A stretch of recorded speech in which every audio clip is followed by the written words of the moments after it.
And we should be live. Hey, Rocky. Time to make the donuts. I think we're live. Watch me pull a rabbit out of my hat. Watch me pull a breakfast buzz out of my ass. Sounds legit. Nothing up my sleeve. Presto!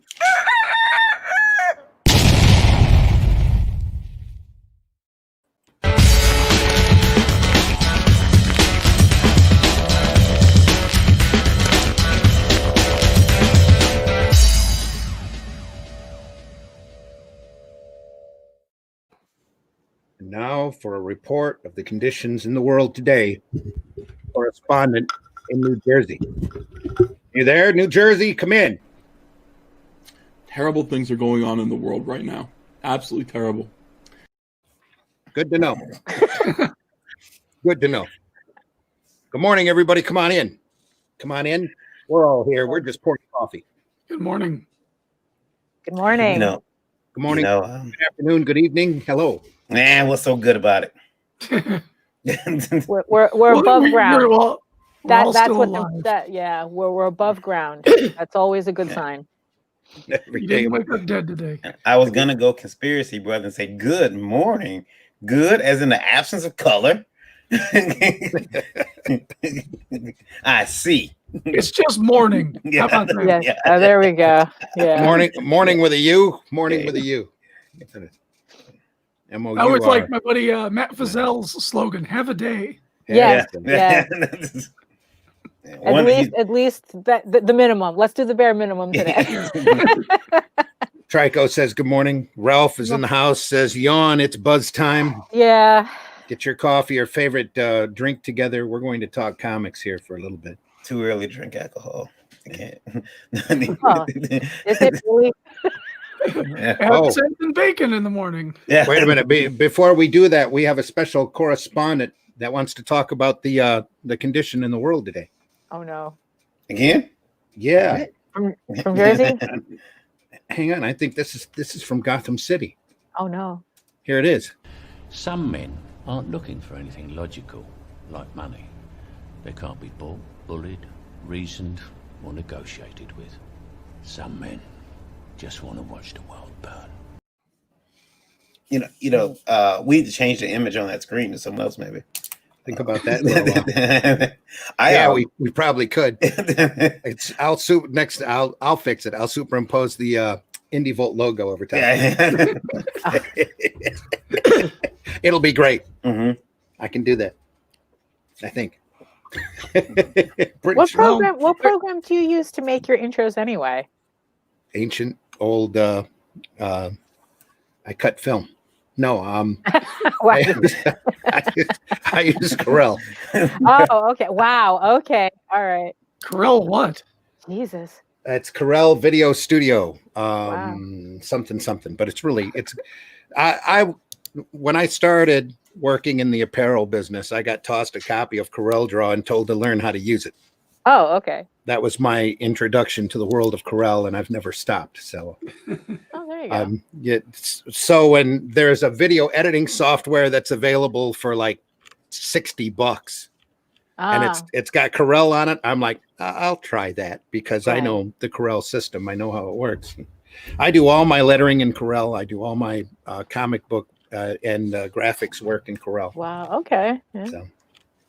A lot of people laugh. I laid out every issue of Flint Comics in Corel Draw 12. I mean, it's like whatever works. I mean, Corel is a legit program. It's just nobody uses it. Nobody. And everybody. You've single-handedly impressed and depressed me. Yeah. Everybody looks at you funny and go, "You don't use InDesign? Holy crap!" Yeah. Yeah. And they're like, he's sending the files over to people to print. What is this? I mean, it could be worse. It could be used in Quark Express. Yeah. Oh, I know, right? Oh, I've lost so many files to Daphne Quark remembers Quark Express. Oh, no. I have to read. It's like I can't even open any of my legacy files at all. I have to redo all these books that I did in Quark that I can't open. I was about to buy that program a couple weeks ago. Quark? Yeah. Then I looked at the price and I said, but InDesign does the same thing. Yeah, no, that's true. No, that's just because that's like Quark. I think is like $600 or something crazy like that. Jeez. And it's like, well, I have InDesign already, so you know, that's how they get you.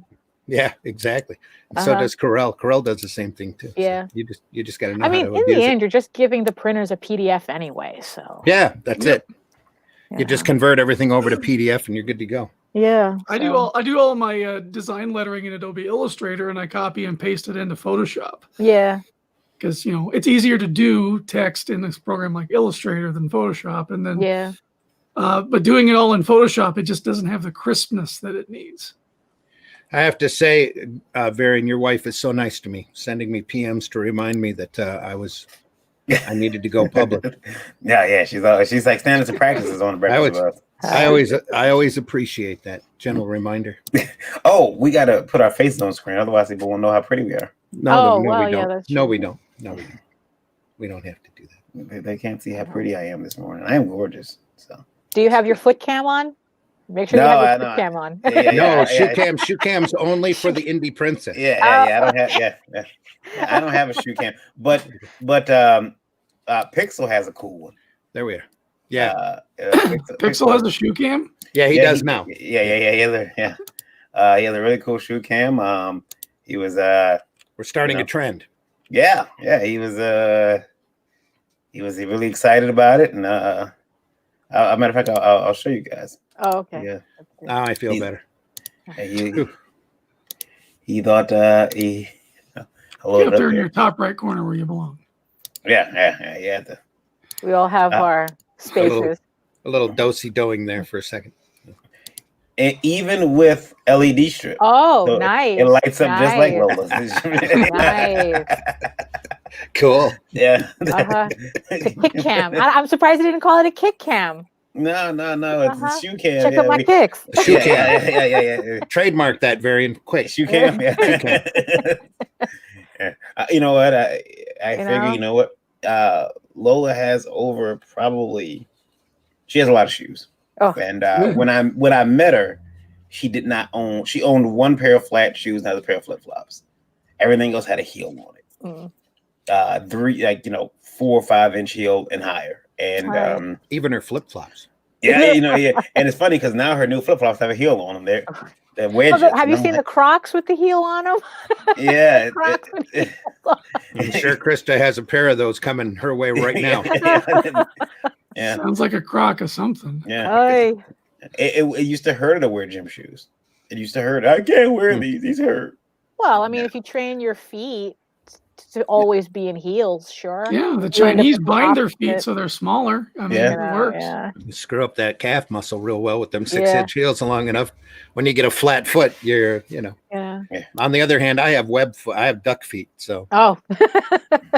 I wear my shoes out. The wife is always mad at me. Your shoes have holes in them, but they're comfortable. Oh. Yeah, they're comfortable. Emily Lasco says, "Good morning. Good morning. Good morning, Emily. Emily, do you want a link? We'll happily have you on board here. You're welcome to come in if you want. I have this thing with my shoes where I wear the insides of my shoes out very, very quickly. And I'm lucky with this pair, I haven't done that. But with my 3 of my other pairs, the inside will just start to just ball up and bunch up. And I don't know if it's because of the way I walk or could be, yeah.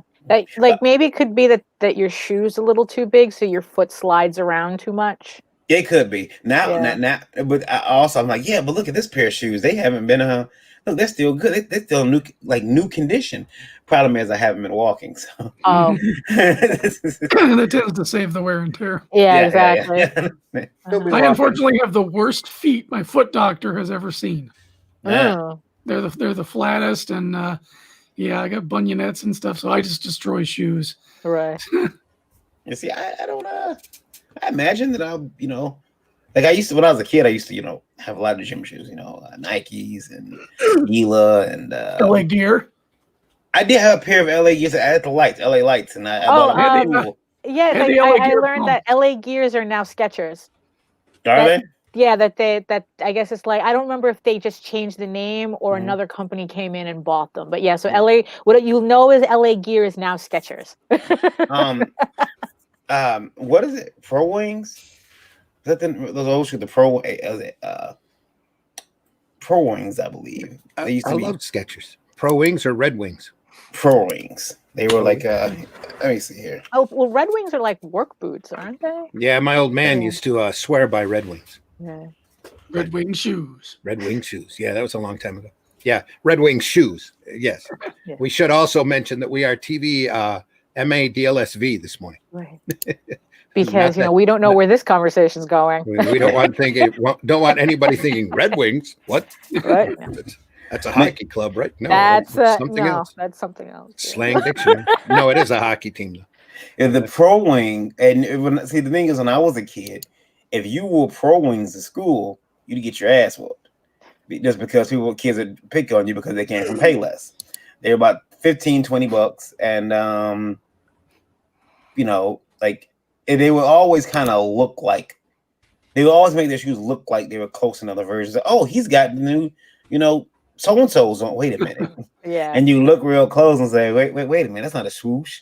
That's like Airwalks were like the knockoff cheap Vans. Yeah. Right. I Yeah. always had Airwalks. Yeah.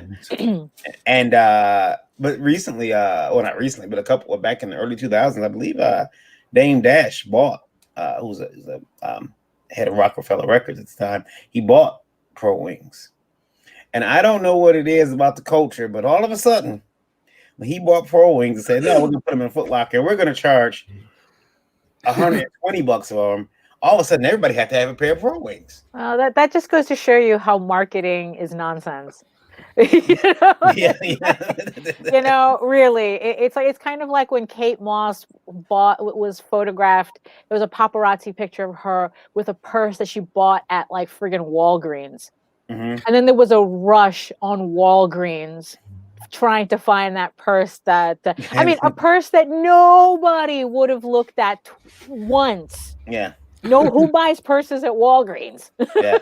Yeah. And Kate Moss has it, and all of a sudden it's the new it thing. There's a scene in Life of Brian that's close to that. Huh. Where Brian loses his sandal and everybody thinks it's a sign from God. Oh, so boy. They all take off one of their sandals and go chasing after Brian. Oh, good gravy. Same thing. It really is. It really is. I would like someone to photograph. I try to stay like if I was a celebrity, I would not want to be photographed coming out of any of the stores I go to. I would have a hard time being rich and explaining why I'm still shopping at Dollar Tree. Unless you were paid. And so I'd probably come out, in shamed, and they're like, he still buys toilet tissue from Dollar Tree. Draco wants to know if there is an update about the popcorn we're eating. It's stale. Salty. Very salty. It's salty and stale. Like the Cheetos. He just wants us to run flips. Yeah. We don't have a report on the popcorn today, but we do have a report from the same guy. Hang on. It's very important. It's a very important message. I'm not wearing any pants. Film at 11. Of course. I want to ask you guys a question. Okay. I want to ask you guys, and tell me what you think, because I just got notified of this late last night. Yeah. Okay. So there is a guy who's messaged me, and he is he real? Yeah, unfortunately, I had to check his Facebook to make sure he was. It's legit. Oh no, because we get all these strange people sending you coded messages in the middle. Oh yeah, that's yeah. No, this was unfortunately a real creator. He really does, but that's a whole nother matter. Who wanted to? He wants to start a class action lawsuit.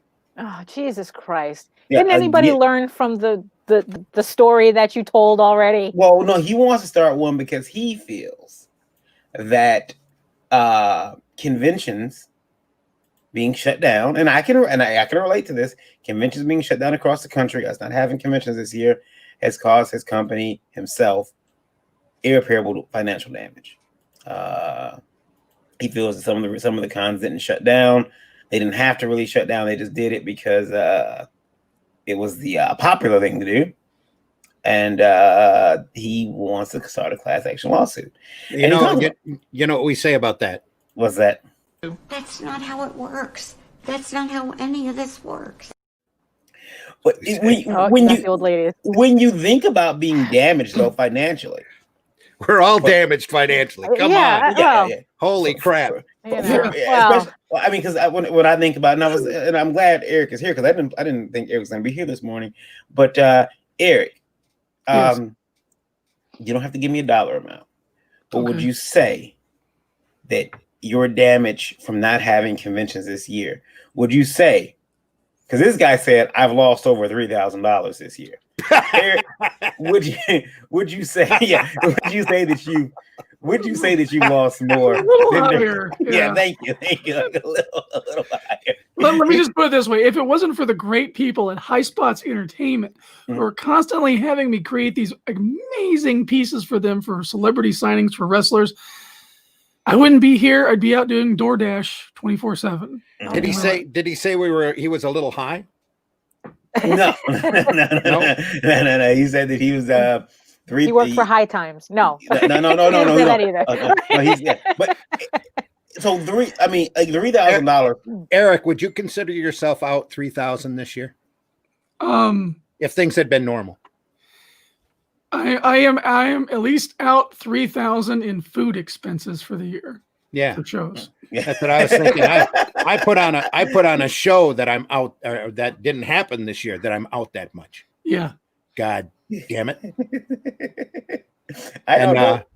The only thing that's kept me docile is the thought that the state has allowed people to collect who get 1099s. They've allowed them to collect unemployment. Yeah, the stimulus bull crap, which I normally wouldn't be in favor of, has really helped out a lot.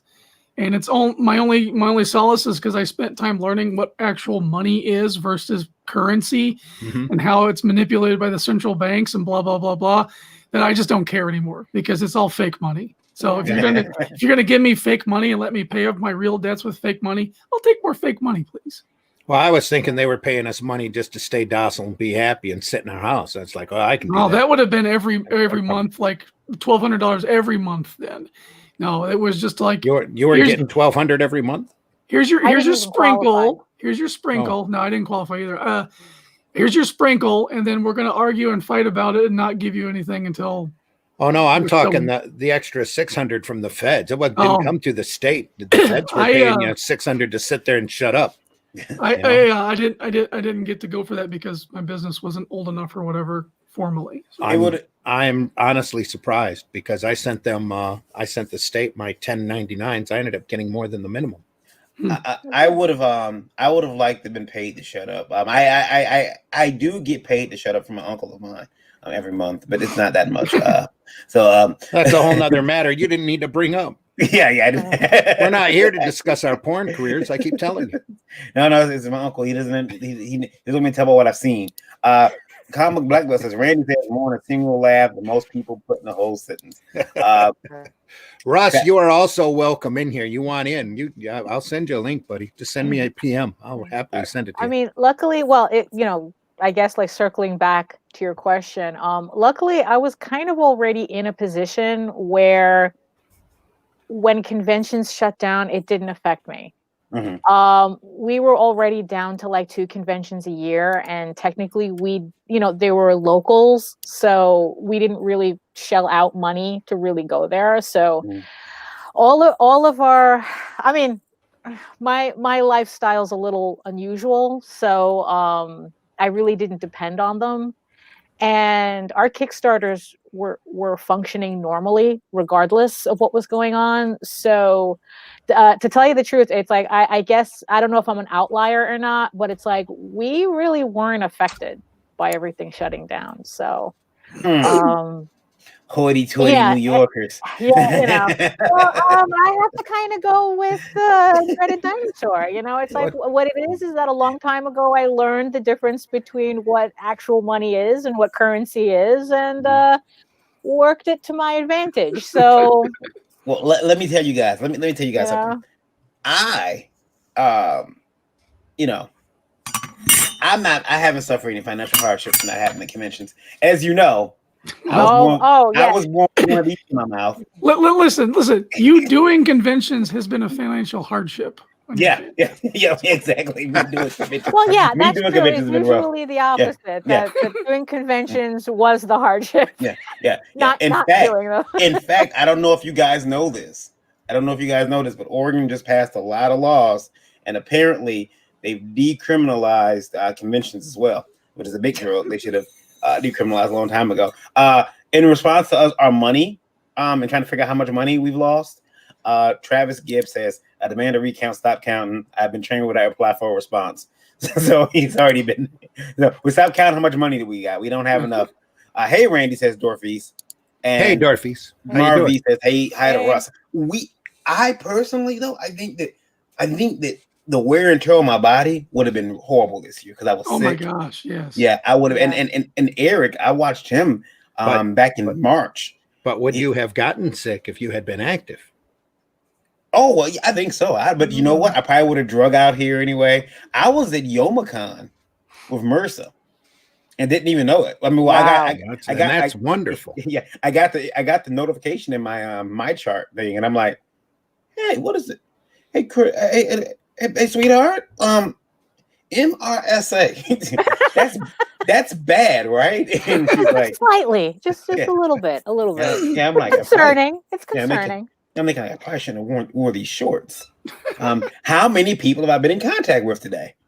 And I remember going home and just freaking out, like, I've got MRSA, but I don't feel sick yet. I mean, my leg was irritated, but it wasn't. I was walking, I could run. And then by Monday, I was in severe pain and ended up being admitted to the hospital and stayed there for 11 days. But, I wonder sometimes, like, I don't know if you get MRSA from like actual people or more like nasty surfaces. Well, apparently MRSA lives in our nose. It's transmitted, isn't it? Yeah. It's like a virus transmitted from person to person. Yeah, it lives all in our noses. So it's an opportunistic virus or bacteria. So it gets into any cut. That's better than the government. They're up another orifice. Anyway. Because I know that like gyms are usually a problem place with that, and it's like I hear that a lot of MMA fighters end up with bouts once in a while. Right? Yeah, sweat. Yeah, exchanging sweat. Yeah. So I got a question for you guys, and this came from Indie Vote Radio. We've had a lot of people in the chat already this morning. Have we covered everybody there? And this one is from Nikki, and Nikki says, "Hi guys." Nikki's written before. Yeah, well, yeah. She says, "Listen, I'm starting a brand of art materials. I want to know if you guys would test them out and maybe sponsor them." Eric just draws digitally. He doesn't need your physical art materials. What kind of art materials? Pencils, inks. Oh, okay. Because if they were sending like stuff for decoupage, I might be out. Right. But painting supplies I could take. Yeah, macrame. No, pencils, leads, all made in her barn, inks, and she wants us to try them out. Oh. And so you know what, Nikki? Yeah, we'll try them out. I'm happy to try out your independently made art supplies. That's pretty cool. Yeah. And we'll send me some stuff. I'll disperse it amongst these fine folks. And the only person who's going to complain about it is Eric, because he's going to be like, "Oh, Eric." I just ordered a whole bunch of Arteza gouache just for the hell of it to see what it's like. So yeah. So he's doing physical stuff right now. So we'll see. He might not. His thing, Eric is brutally honest. So if the lead sucks, he's going to tell you, this lead is smudgy. Like I discovered some paper. I don't know what the paper is, the ink that won't dry. Oh, that's good. I have a whole ream full of vellum I could possibly send to you if you like that. 4 days later and the ink's still wet. Ink not only doesn't dry on it, but it likes to collect. It doesn't stay in one place. It puddles. Yeah. Also, it's like those old sketch covers that were put out first generation. Yeah, it's like somebody sprayed a little bit of waterproofing on top of it. What the hell do you want that on there for? Right. I bought this this brush pen from Ohuyu or whatever. It's one of those Amazon brands, and I was like, "Oh, I'll finally try this out." So I took it out, and I immediately started working on just giant blob of greenish black ink just splood all over the piece that I was working on. Ew. And I was like, "What the?" Yeah, and just chucked it. And it's still stuck in the wall to this day. Yeah. Chucked it across the convention hall. I was like, no, this is garbage. I'm still trying to decide if barely missing Daryl Banks, by the way. My Adobe rant was something. I'm still trying to decide whether I should do one about Copics. What's wrong with Copics, Meredith? I'm not Meredith. Daphne. I haven't decided if they're highly overrated or not. I haven't decided. I've been trying. Copic is the sponsor of this show. Be quiet. I'm just kidding. I've been like trying them out for a while, and it's like I've yet to really be that impressed with them. So I don't know. I haven't decided to make a video about it or not. Need to make a card for your channel from now on, the Art Supply Critic. Oh yeah, I know. Yeah. And start grading programs and supplies. Nobody's doing that right actually, now. No, I have a couple of videos of it. I have one where I do a review about Blick markers and black markers. Blick, yeah. Black. Yeah, for some reason they go by Blicks, not Dick Blick. Yeah. Well, surprising that you brought up Copics because they have a brand new set that just came out. Let's take a look. Let's take this out. I just want to remind people we're TVMA DLSV, and she said Dick Blick. Yes. Blick with a B. Blick. Yes. Oh.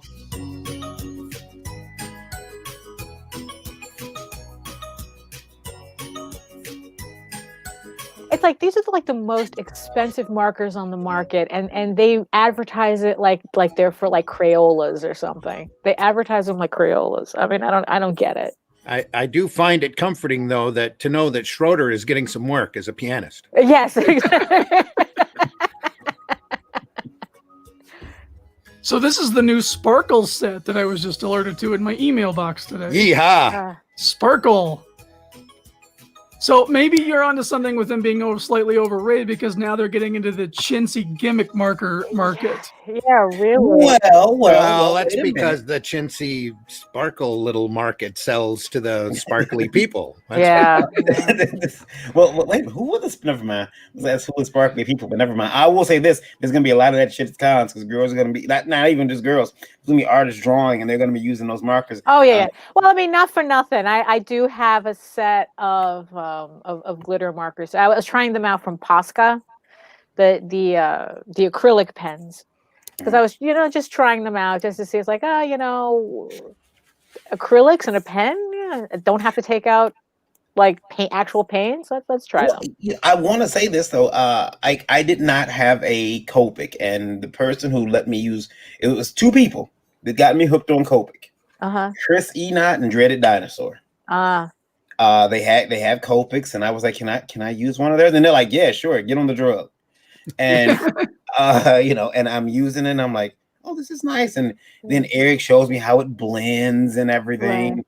And I'm like, oh, it's blending really nice. That's cool. And now I have a decent supply, but I don't have as much as somebody like if you Chris Enot, if he's got back problems, it's from carrying his collection of Copics around. No, I mean, it's like to get a complete set, just the markers, not even counting the refills and stuff, is $3,000 just to buy the complete set. I mean, look, not for nothing. I do think they're overrated, but if I ever end up in Japan, I'm bringing a suitcase just to collect them, just to buy them. That's right. Because it's like in Tokyo, they're like $2 a pen. Yeah, there's a lady. Oh, yeah, there you go. There's a lady who she took a YouTube video of her collection. And she's like, guys, I bought this. It was a dented case sale. It cost me, I think it's like $600. And she opened the case, and it's all of these Copics. It's the whole collection of Copics. Right. And she's running a carrying across, and it look like candy because the tops are color coded. And she's like, I'm so happy. And as an art teacher, this is gonna help me. And I'm thinking, like, you're gonna be buying a lot of refills, lady. But, yeah, exactly. But she came online, and she's like, maybe 3 days later, she's like, I need you guys' help. Please help. Someone broke into the boot of my car. Oh, I remember that. Yeah. And to watch artists say, this is when I realized how toxic we are as artists. Ha, that's what you get. Your markers are gone. You should have had a better alarm. Who would leave Copics in their trunk of their car anyway? This is what happens. I'm not giving you a dime. It's like, wow, you guys. Yeah. I mean, it's really amazing how a lot of people are like really intent to lowering themselves to their base assholiness.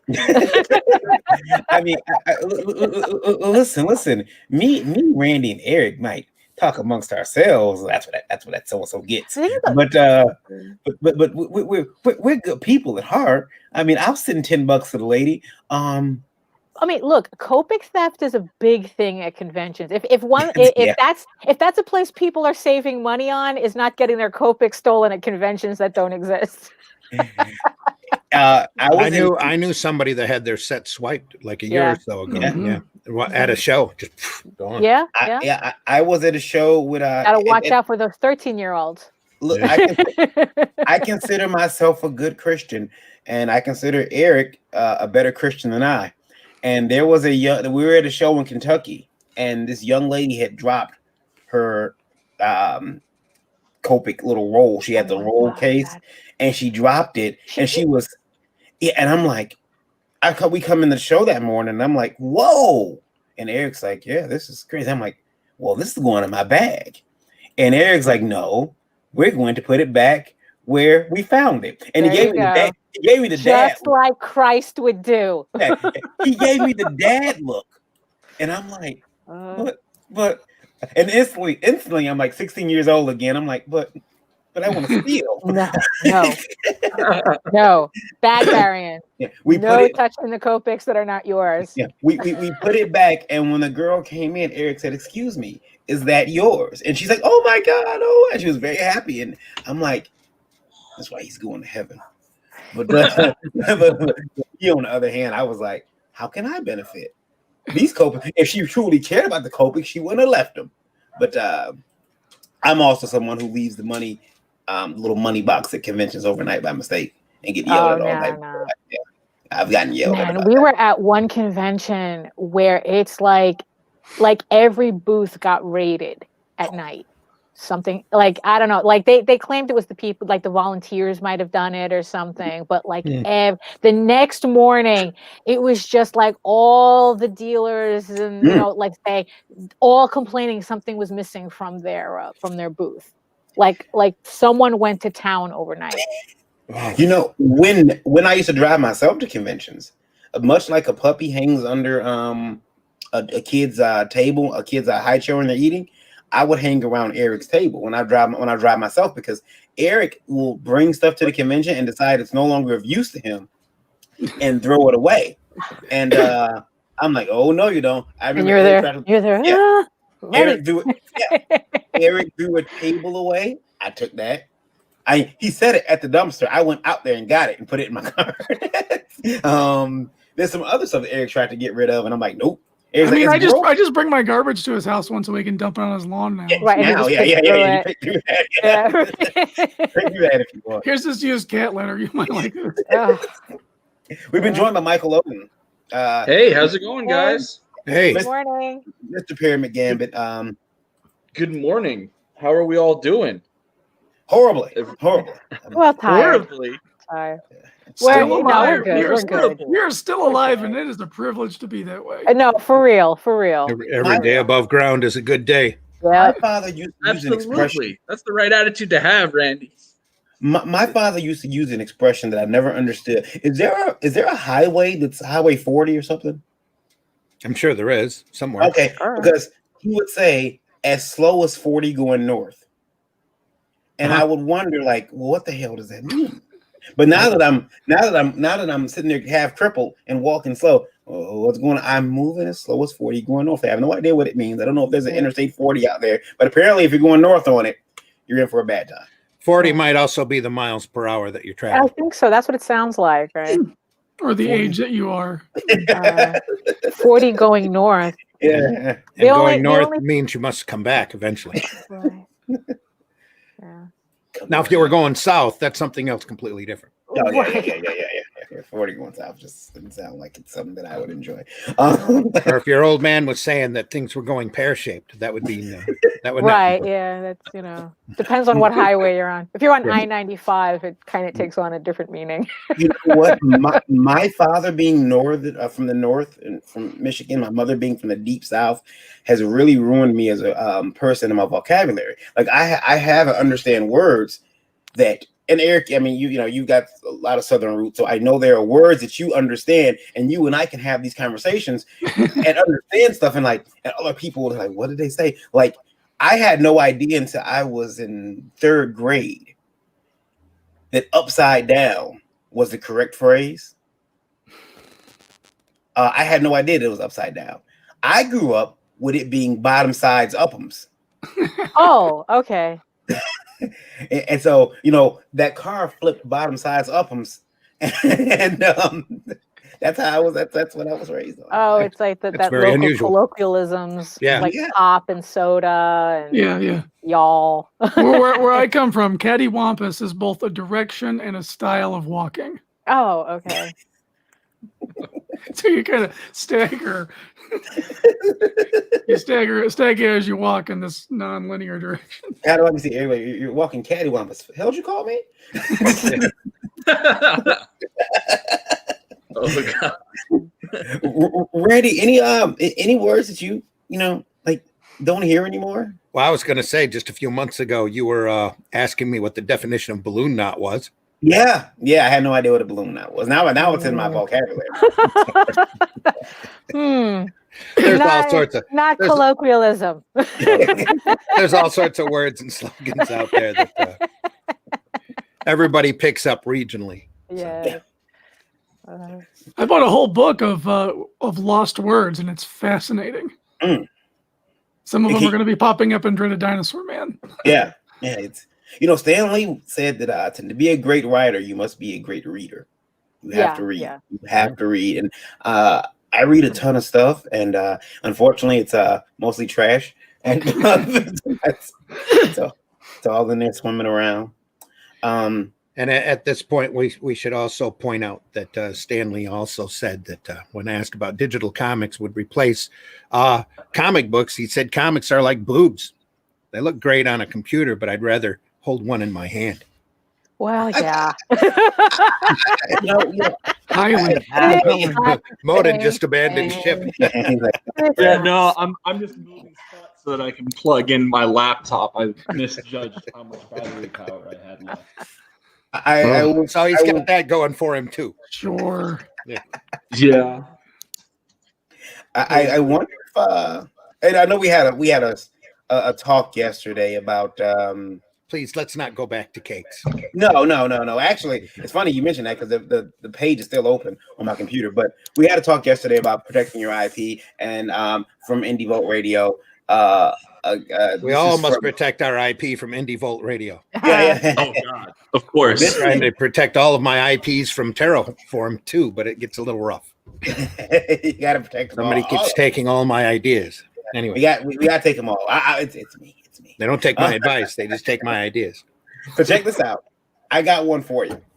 This is from Phil, and I'm wondering if it's my friend Phil, friend of mine. But he says, "Hey guys, I just spent $800." He wrote you. He listens to the show. He's got to be our friend, right?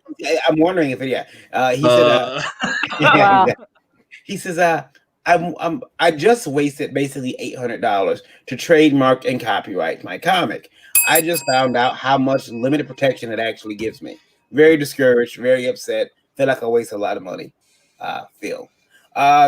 You know What the hell copyright lawyer did he talk to? Yeah, but you see, but that's the thing. Maybe he's upset that on top of everything, he still needs to have access to a lawyer. It's not just something that magically happens. No. Yeah.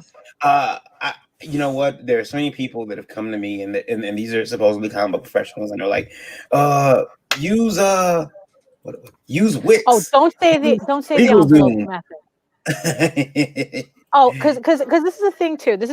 Because it's like, because recently, I think it was about like 6 months, about a year ago, the copyright law changed, saying that you have to have your certificate in hand in order to, I guess, like, to sue somebody for infringement. Like, so it's like, because before it used to be, if you applied for copyright, then that's enough. You can protect your thing. Now the Supreme Court said that you have to have your certificate in hand. So if you, and mind you, the process takes about a year and a half to do. So Just something for everybody to keep in mind, that it's like, just because you applied for a copyright doesn't mean everything's all copacetic. See, I would like to think that the old way was cool, mail it to yourself and get it, and now you have Which doesn't work. Yeah, Which yeah. doesn't So, work. but I will say this: copyright and trademarking can be very expensive.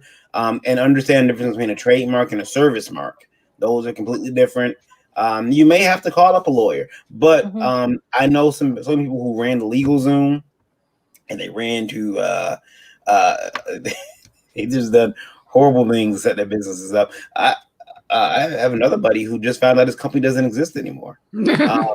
He signed signed up his company as an incorporated, as an Inc. Here in Michigan, and there are heavy fees for that. And there's also a lot of paperwork every year. And if you don't file it, your company's dissolved. What kind of company did he have? Publishing. And when you look at his filing now, it says company dissolved, and it's because they dissolve it automatically if you don't pay. And it's a higher amount. Like, I mean, for an LLC here in Michigan, I think it's like $50 a year, maybe cheap, maybe $25 a year. Yeah, it's like $25. Yeah, it's not that expensive. You just send, go ahead and send your protection money in. And but if you do it, your taste, they call it a taste. Yeah. But if you do incorporate, it's a lot more, and there's paperwork you have to have the board all sign off and everything. It's really expensive, and that's how you can. And if you don't have that money, they will dissolve you themselves, and you might find yourself in a position where maybe you did have everything copyright under that now dissolved company. I don't know what that would do to your IP or your IP. Right. Yeah.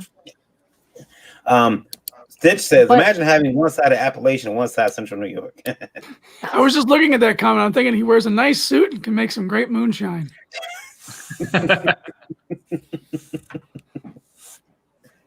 And then he can open up a boutique to sell it. Nice boutique. It's got to be it's all in the marketing and packaging anyway. Yeah. Would anybody like to hear Lola make a groan real quick? Watch this. Hey, Lola. Let's go out later. We should go to the corner bodega. What? See? Yeah. She does no. That's it's funny. I was trying to think of a word that's only like pretty much on my end. That and bodega is the word. Yeah. Bodega is the word. We were once in California for San Diego. And I asked, is there any bodegas around here? And everybody looked at me. It's like, what the F are you talking about?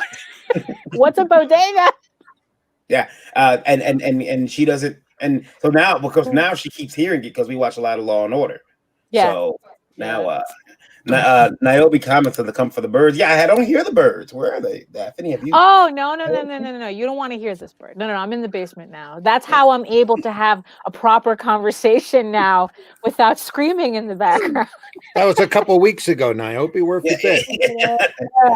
It's very interesting. Very interesting, those birds. I like them. I just found out. No, he started learning very specific noises just for like when I'm on the phone, and no, you don't want to. No, you don't want to hear that. You don't want to hear that. Terrific. I discovered that ravens can talk. Yes. Yeah. I just want to say this. Edgar did that a long time ago. Who? Edgar. Oh, yeah, he did. I'm glad that I'm not the first person on earth to discover that, because imagine that poor person. Imagine that guy. I sometimes think about that too. Like, who was the first dude that realized that it's like, oh my God, you're possessed by the devil. Wait a minute. Oh. Yeah. I mean, it was probably more like, am I talking to myself? Yes. It's got to be that effing parrot. I'd go to. I mean, look, I found out that there are some people in my family who, I knew they weren't wrapped too tight, but now we have diagnoses for them. And I'm like, hey, that was the diagnosis. Yeah, I'm like, that shit runs in the family, yo. Oh man. Am I hearing voices? Am I hearing? Is that a actual voice I'm hearing, or is that up here? No, I'm pretty sure. They say I've read that those voices are pretty specific. So I don't know. I'm pretty sure. Sometimes they just whisper nonsense, but yeah, that's what I've heard. That's what I've heard. Yeah, no, it's true. It's true. It really depends on the type of upbringing and where you work, like where you are culturally, as to like I remember reading that in the United States, the voices we hear in our head are a lot more aggressive. It's like, oh, I guess. Somebody got paid incredibly hard money for that paper too, for that to run that study. Oh, who knows? Over here in the United States, our voices in our head are a little bit more aggressive. Aggressive, yeah. Yeah. We're more aggressive and paranoid. There's some university somewhere that ka-chinged over that one. Well, my sister said that 30% of all papers is whatever bias of whoever's funding the paper. So that's 30%. Only 30% bias. Nudge, wink, wink. Yeah, only 30%. Yeah, okay. Yeah. Here's the thing though. Those voices, like you said, they're never like, "Hey, have a seat, calm down, let's think this out." No, those voices are always like, "Kill, kill, kill." Well, not here in the States. No, we don't know what happens in France. Right. Yeah. I also Stench.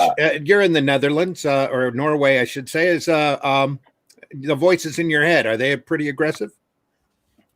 What if the voices in my head don't speak my language? Like, what if there's like an Hispanic voice in my head and I'm like, I don't understand what you're saying. What do you want? Stench says, Daphne Lage, usually the screaming should be happening in the cellar. Well, depends on what part of the country you're in. He said he found great company growing up in the woods. The voice is still debating heavily as I listen to you. Yes. Also, how come no one told me? How come no one told me? Because you didn't ask. Yeah. I feel like that's usually the answer. Always the answer to that question. I feel like a failure of an artist. No one told me that there are two Mona Lisas, and they found the first one. There are multiples. It's like, how many sketches do you have? Done by Da Vinci. Lots of forgeries. Well, lots of forgeries, but there's also lots of studies too. Yeah. Well, this one, they say this one was done by Da Vinci himself. This one was done, and I think she looks better than I was going to say, and they knew something was off because the girl was cuter. What do you guys think about that? Like, is the UFO in the background on this one? No. So you're saying that this one is supposedly done by Da Vinci as well? Yeah. It's supposed to be his original test before he put in all of the little keys and stuff. Yeah, there's. The little hidden Easter eggs that are in the in the one that's in the Louvre. And Eric, you're about to start painting. Are you going to knock out some Da Vinci-esque ladies? We've been talking about creating methane. I don't know. Maybe we'll see. We'll see where it goes. I haven't used gouache since college, and I kind of wanted to get back into it because I wanted to do some more fine art stuff. So we'll see how it goes. The wife and I keep talking about getting back out to the Art Institute in Chicago. We were going to do that this year if it wasn't for bug problems. Yeah. But they have American Gothic and Sunday in the Park with Grand Jet, I think it's called, by George Seurat on display there. Beautiful. And it's amazing. Yeah. Just incredible. But I haven't. And an entire room dedicated to Remington, which is amazing. Oh, more than amazing. But that's anyway. Yeah, there's something about seeing that stuff in person that photographs don't do it justice. Every time you do one, you go, I need to take up painting. Yeah. I really do, real bad. I need to pick up painting. Because a lot of people don't realize the Mona Lisa is tiny. Yeah. And small. Yeah. But meanwhile, it's like the coronation of Josephine by Napoleon. It practically takes up the entire room. Like it's incredible. It's incredible. They have an entire room for that Grand Jet painting from George Seurat. Yeah, because he's the one that invented pixelation. Yeah, that's true. How you can throw dots together and step away from it and get an entirely different color. So you need that space in the room. Yeah. There is the wife is learning about she's in college for graphic design, so she's learning pointillation about all these different art types. And she comes to me because she's like, "Well, you're a nerd. You should know this." And she's like, what is Rococo art? And I'm like, what? And it's ROCOCO. Not to be confused with Baroque. Yeah. And I'm like, if it ain't Baroque, don't fix it. Yeah. And I'm started learning investing in art, now I'm Baroque. Yeah. Yes, exactly. And I'm kind of shocked. I'm like, I don't know some of these art types, but you know what? They all suck. And like, well, you've got the greatest resource known to man sitting right in front of you. So just pick up that computer and type in Google and yeah, exactly, and get an education. Get an education. Hashtag get an education. But one day they're gonna look back on all our art and they're gonna have a term for it we probably won't like. We'll be all dead. But still. It'll probably be something like lowbrow, or real terms that exist now. When they really want to say, not that crappy comic stuff. Lowbrow. No, it'll be completely different though. That crappy comic stuff will be considered highbrow by that point in the future. It's turning that way slowly but surely. Glenn is in the chat. It says, I heard the Mona Lisa was removed from the Louvre in 1938 because the French knew Hitler would want it. They replaced it with a copy. This is in case his troops liberated it. Thing is, the real Mona Lisa was not put back in the Louvre until the late 80s, which means when I went to Paris in 82, I didn't see it. I want my money back. Now, there are several documentaries on Netflix about art forgers. There was two in particular. And I swear to God, you watch them and then you start questioning everything you see in a museum. Yeah. You really do. Because there was one in particular about this old guy who just did it for giggles, really. That he created forgeries, but really, like, he had such disdain for curators that he even made like deliberately crappy copies just to see if he could get them past them. And we're talking about he painted like a Picasso replica on Xerox paper and he donated it to the museum and it ended up getting on display because the curators couldn't tell the difference between pencils and pastels. And it just makes you question everything. Like you're like, am I really looking at the real thing? I think Stint says comics have always been as third-rate lowbrow. Not really where you're from though, Stint. Are they?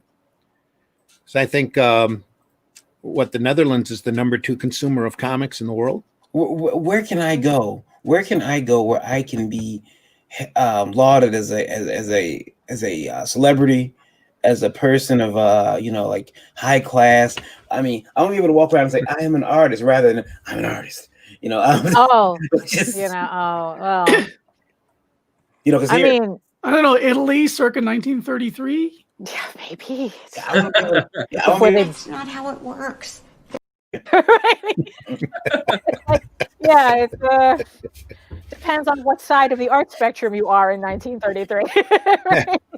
I feel like I should be able to go somewhere and say, excuse me, fine sir. Like I've been in a lot of Ubers, and usually it's like they'll be like, "What do you do for work?" I'm an artist. I do comic books. Oh, that's really cool. And I'm like, oh, I hope they don't ask me. Which company do you work for? Now it's really cool. Yeah. Which company do you work for? Yeah, Varian just wants to be called sir without people adding, "You're making a scene." Yeah. Right? I've done so many. I'm telling you, I've done so many things to add titles to my name. If I could just find it, like I was looking at, I was like, how can I become a doctor and not a medical doctor, but how do I get the term doctor put on it with the least word possible? You want to be a quack. You have to make a sizable donation to a university. Yeah, and they will give you an honorary doctorate depending on the size of the donation. I look. Make a sizable donation to me. I'll send you a certificate you can hang in the wall. Tell yourself you'll be a doctor of panelology. Well, there are art doctors. There are art doctors, and I'm like, so I can become a doctor of fine arts, but then I have to learn about Baroque and Rococo, and I'm like, there's like you got to spend like $400,000 on worthless university. Yeah, no, for real. It's like, look, I've met people who got like masters in art and comics and all that, and I'm like going, why? I mean, Right. It's like and make- unless you're going to be a teacher, and even then, you're spending $400,000 to make to make minimum wage. you got to understand that. Norway's got a sordid history. Since I'm sure. I'm sure they do. They're just like America. You got too much Donald Duck. Yeah, I can understand that. I spent $50 to buy a small parcel of land in Scotland just so I can use a loophole, so I can be called Lord. Oh, you know what? Facebook tried. I don't know if it was my computer snitching on me or something, but you had talked about that once, and then Facebook started advertising that stuff. Yeah, that's where I got it from. I got my certificate. It says Lord Varian Grant. I'm like, this is awesome. Varian, you seriously bought a plot of land in Scotland for Because it's $50? ridiculous. A small little parcel. It's a small parcel. Just so the reason he started getting those ads is because Alexa kept picking up him saying, "Oh my Lord," over and over again. Oh boy. It was something that I was like, I want to be. So I got the Reverend thing, and then I got Lord. Now I can't figure out which one comes first. It's like Reverend, Lord. I'm telling you, I'm becoming a supervillain. You'd be Lord Reverend. Lord Reverend, but then if I get the doctorate, I'll be Dr. Lord Reverend. Yes. This is awesome. Eventually, and then to get Esquire on the end, that's just too much work. I can't do that. But right, I think that's Esquire is just for lawyers, right? That's a legal thing. Yeah. But I'll try. We'll see. Look, I know some people who shouldn't be on the bar, and yet they're there. So I'm like, yeah. I felt the same thing about the poll. But that's a whole story. By the way, they gotta fix that. They've got so many. I told you there was a young lady. I'm a poll worker. Lindsay? What? Well, it's like, well, no, but she meant for the polls for the voting. And I'm like, you guys gotta get a better term. Yeah, you gotta, I work on the polls. I bet you do, Henry. Yeah. So Make your coin. Make your coin, girl. Not right now, I bet you know. Anyway. I have a question for all you guys. As far as comics go, why is it that this is sent in from Indie Book Radio? Why is it that the comic book industry seems like it wants to destroy itself? This person, they didn't put their name up here. They signed it as anonymous. When they say comic industry, do they really mean DC and Marvel, right? Because it's like, that's not us. I'm writing a book. It may take a while, but I'll explain it to you. But it might take a while. Yeah. I have another question. And I've been seeing this because DC now they're introducing a non-binary speedster.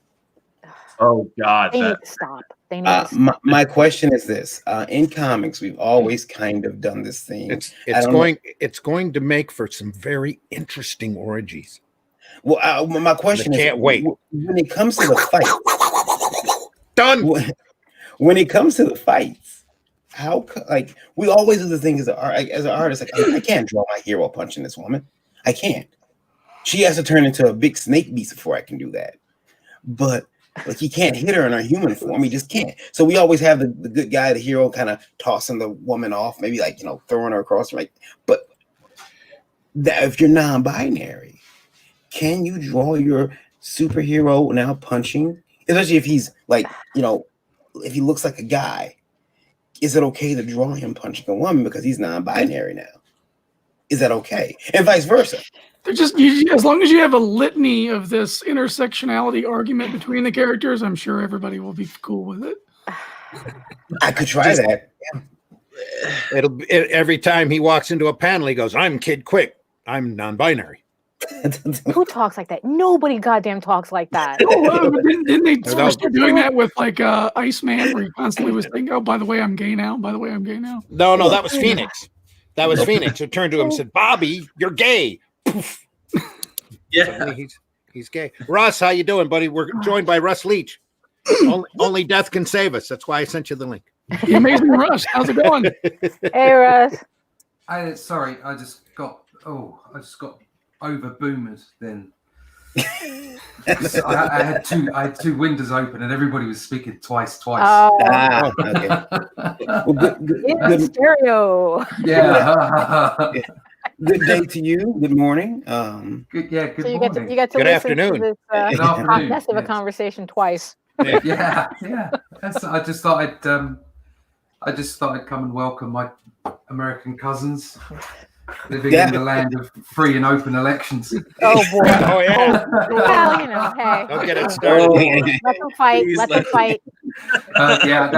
That's not a political opinion. I just wanted to cause a ruckus. Oh, I've told you guys. There is a new gang out there. One side wears blue, the other side wears red. It is not the Bloods and Crips. It is Democrats and Republicans. I've watched some ugly behavior on both sides. Yes, and I've watched them clashing. And and apparently they were protesting down at TCF Center the other night. And yeah, it's getting interesting. But I'll tell you this, guys. I'm gonna start a gang. I'm sorry. Weren't you the one telling me that there were suddenly pallets full of bricks suddenly appearing in Detroit for no reason? A girl posted on Twitter. She says there are pallets of bricks showing up in Detroit, like downtown area. And there's no construction in sight. Oh, I was about to say, it's like what? Nobody was doing like emergency construction, in the middle of the night. Oh my God, bricks! Yeah. Like I don't know if you guys remember, but I chose the wrong time to run away. Redo my Illuminati confirmed. You pick I'm more of a Bilderberg person myself. It just shows that they waste money for no reason because there's a perfectly good half-demolished building next to the pallet. They could just close up off the ground. They'd be doing community service while they destroy the other building across the street with them. Yeah. That would take effort. That would take effort. No, we have to burn You know what's down. funny? It's like I saw a video from Japan, and that's kind of how they build things, that they recycle at the same time they're building something. So it's not like here where they just they tear down all these bricks, throw out all the bricks, and then bring in new bricks. And they were tearing down one building and then using the same material to build another one. Well, they're on an island though. So materials are rare. And the way they just they carefully pile up everything as opposed to just shoving everything off the roof. We try to do that here too. They try to call it recycling. See how that works. It just it's usually just people stealing lead off your roof. So yeah, I love the iron around here. I love the garbage cans that we have in this country where you've got one garbage can with two holes. One says recycling, one says trash. They both go into the same bag. I've seen those. I don't get that. It's like supposedly it's because sanitation separates it themselves, but even then, it's like I don't believe that. The reason is bullshit. Well, it's appearance of looking socially responsible. It's not proper recycling. Yeah. Because again, to bring up Japan, I mean, there you need a physics degree to figure out their recycling schedule. Yeah. They recycle everything, and it has to be specific. Because it's like what Randy says, they're an island; they don't have the space. Yeah. So they're very so they have to be resourceful with everything. Over here, we're in the States, we're known for our excesses and waste. Yeah. So. Yeah. Just look at the lumbering industry of the 1800s. Just anyway. Yeah. Here in Michigan, we had that. Eat recycled food. It's great for the environment and okay for you. Yeah. Solid green is people too. So don't forget. Yeah, delicious, Soylent. Delicious. So we need to get back to comic talk. How many of you have checked out comic talk? God damn it. How many of you have checked out the new episode of Dinosaur Man on Webtoon? I have. I read it. Yeah. You were probably the first one. Up on my phone, I was like, and now it's time. That is not everything I was doing at work, and I went, all right, time to read this. I actually, Eric came to me last week, and he was asking, hey, what are some cool queens in history that are just badasses? I was like, Boudica. And so I helped name a character. Yeah. It was awesome. Yeah, I was stumped on coming up with a name for her, and I'm creating this complex character who's trying to subvert. So she's the queen of this city, but she's trying to subvert the people that really kind of rule over her. She's just a figurehead, and she's got these ulterior motives, and it was perfect. Because that was Boudica literally tried to start a rebellion against the Roman Empire, in Britain, so it works out really well. I'll show you I'll bring up the panel that I really like, and I'm like, that's Eric showing off. Romans go home. You know, yeah. I also second Varian's statement from the other day. Best butt drawer in comics goes to Eric Hodson. Yeah. This panel here, and I'm like, I thought I said that's Eric showing off.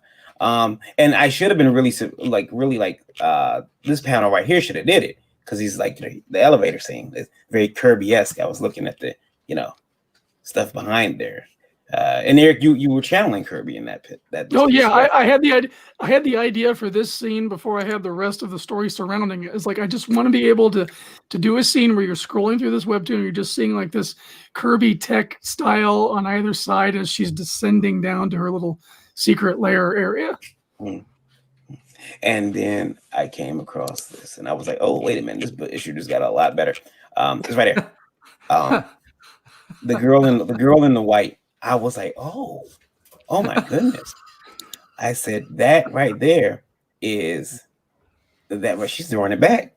And I was honestly eye blind to that. I was just like trying to figure out diversity in booty. I was like, I showed it to my. I was like, "Hey, come look at this. Come look." And she says, "Damn, yeah." Like, I didn't know Eric had it in him. But yeah, I did like this. I mean, the Kirby like stuff in the background. I'm like, Eric, once again, Eric, was it challenging to do any of that for you? It was at first, because I was trying to figure out, because I studied a lot of Kirby's panels. I'm like, he did a lot with shapes and hard blacks and stuff. So I kind of create something that was kind of my own, but kind of a homage to what he was doing there. So it doesn't really interlock to make much sense, but texturally it works, because it's not distracting you from the story, but it's still there and it's adding to it. So that's kind of how I felt. Works. Also, it really like accents the way you have to scroll down. I guess like it really works with the format of Webtoon. So it's like instead of like going sideways, you're going, and also like the elevator effect too. It kind of works with that up and down too. Yeah, it was a great way to play with the format, because I love the format because it allows you to actually build out time. Yeah. So you can build out like a longer scene or put in some anticipation just by spacing out your panels. And a lot of people, they don't take full advantage of the format for it. Now, Eric, you could, if you were using Comics Blasphemy, you could make these panels move. But I'm just saying, that's just, you can create an awesome parallax effect. Oh, wow. Wow. Let it go, Elsa. Let it go.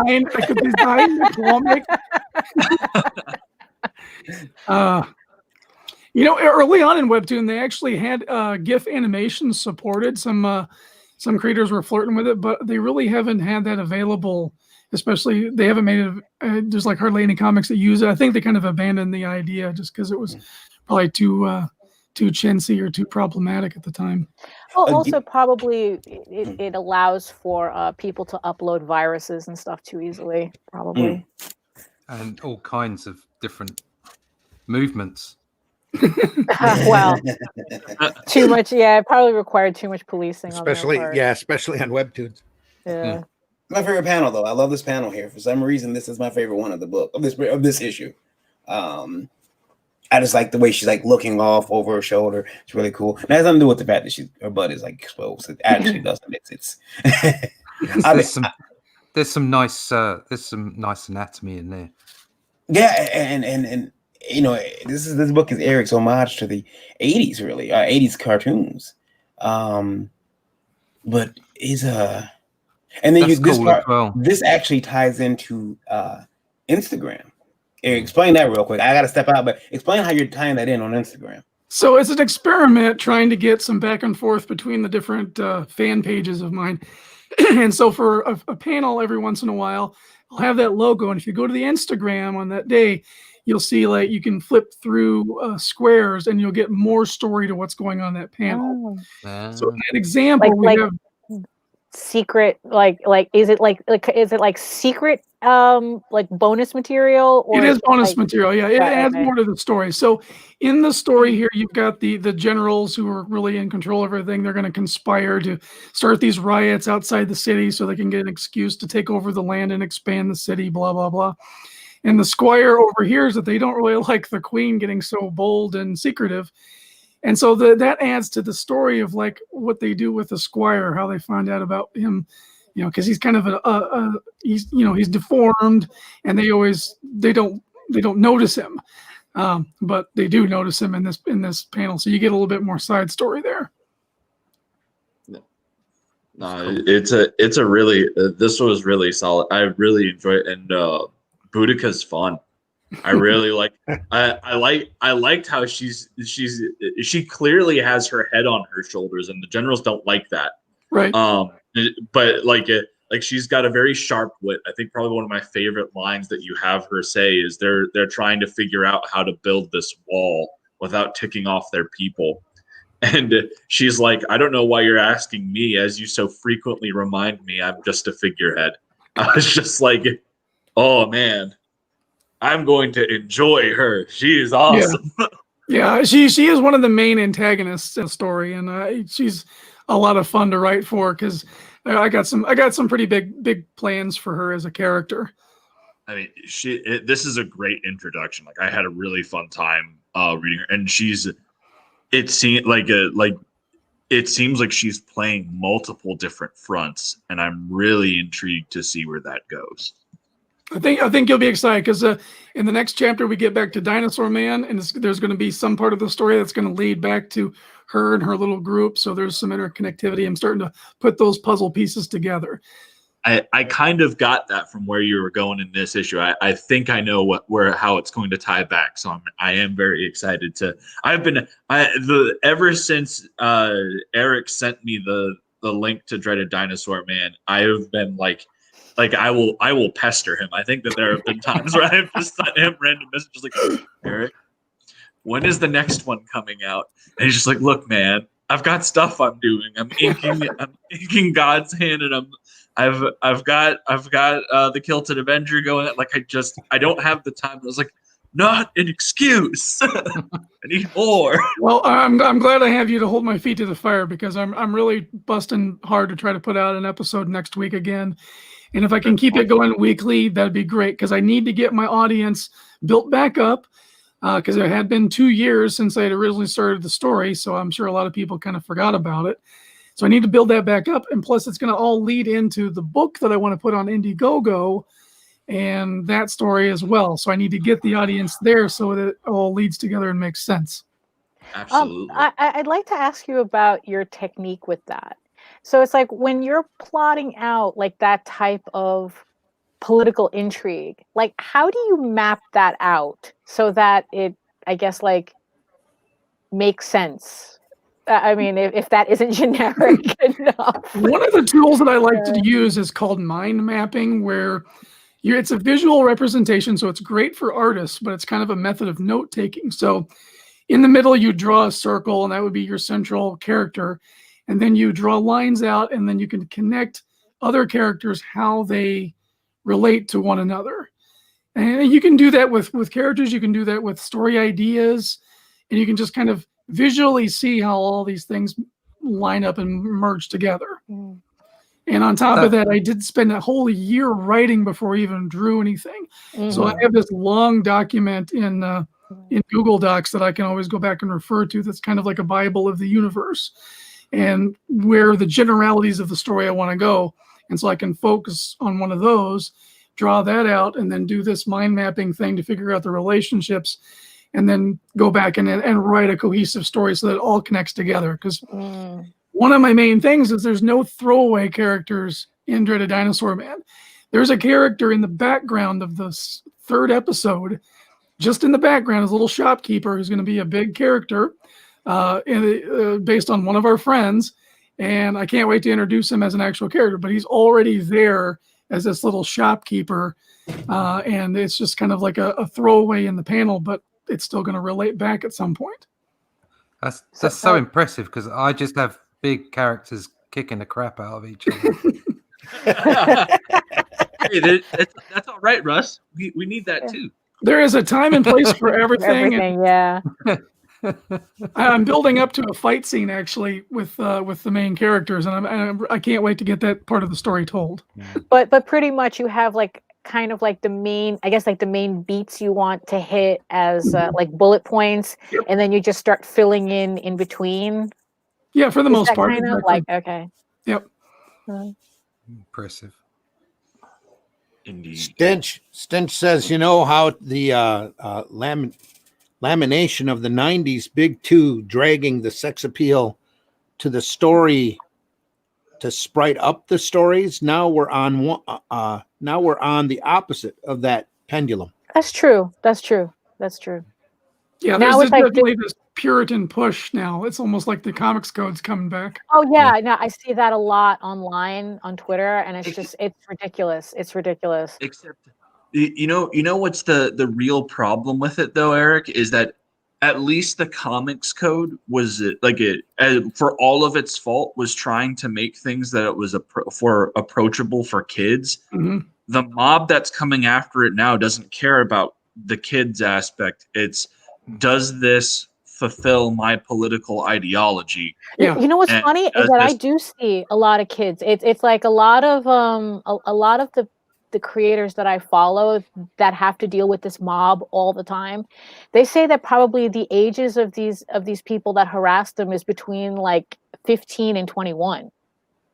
And it's like I'm literally getting harassed by literal children. Not I'll go play Call of Duty. But the people that and it's all, and what's funny, it's like you're writing this inappropriate stuff, and she goes, well, I'm writing for adults, you shouldn't even be looking at my stuff. Oh, but children may see it, and it's like but you're not supposed to be here. Well, and that goes into a big thing where I feel like there's a whole other issue with parents not really paying attention to the content that their kids are absorbing. Yeah, no, for real. Yeah. Well, that's been a big problem ever since, or at least a big blaming point. Yeah, about when it comes to comics. Yeah. Yeah. I mean, really, nothing. I swear to God, I don't think I saw a scarier movie lately than that Mike Diana documentary. I mean, the idea of an artist being legally mandated to not draw. It's like I saw Midsummer. I had a panic attack after Midsummer, and I could not get through this documentary because conceptually that was my horror movie. All because some parents got uptight about what he was drawing. Yeah. So. Hey, wait! I can pay someone not to draw. Well, if you're a judge. No, you're not paying somebody not to draw. You're legally mandating them that they can go to prison. Did this happen here in the States, or was yes, this it did. Oh yeah, it's in Florida. Yeah. Florida. Look, the Mike Diana case is pretty notorious. So. Yeah, Where did you see that documentary? In case folks want to look it up, is that on Amazon Prime? I think it was on like either Netflix or Amazon, but it was originally a Kickstarter that JD supported, and he finally got the DVD, but they put it on streaming. Do you remember the name of it?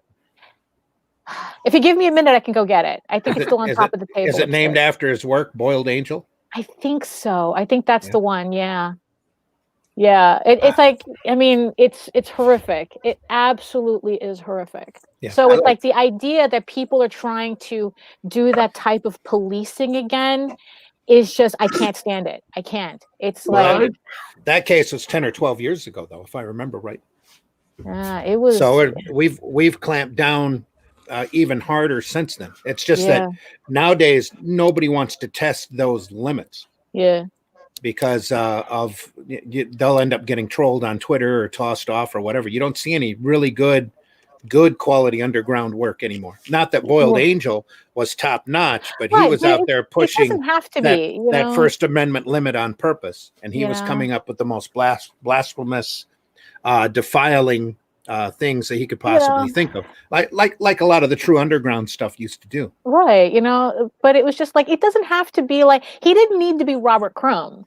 No. I mean, it's like, it was just, it's like he was just, an angsty teen drawing the same crap that every angsty teen was drawing in their notebooks, except it became a legal issue. And it's like, oh my God. And like I said, and there are people on Twitter who, they literally want to go back to that.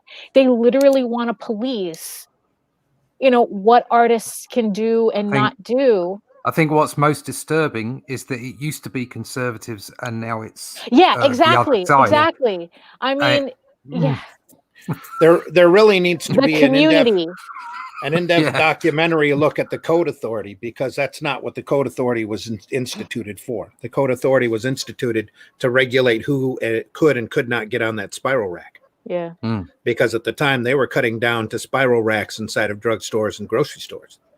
And so they came in on their high horse and decided that there were certain companies that were selling literally at the time millions of copies, the EC books and Crime Does Not Pay specifically, that they had to keep them from getting out there in their mind, because Archie and Dell and all these other companies were aiming at kids. That's a scene from the movie you're talking about. It is currently on Amazon. So what's it called? Boiled Angel? Boiled Angels, the trial of Mike Diana. Yeah, Mike Diana. And that is a book that I want. And I don't know why I never think. Every time I have the money, I don't really think about. It's probably dry reading. Yeah, it's probably really dry reading. It's a nasty book, but it is also incredibly rare. I've only seen one copy at a show that I ever, well, maybe two, and one of those is at Hall of Heroes. Had on display under a glass bubble, so nobody could touch it because cooties. No, more like you don't want that on. You don't want that on. More like it'll grow legs.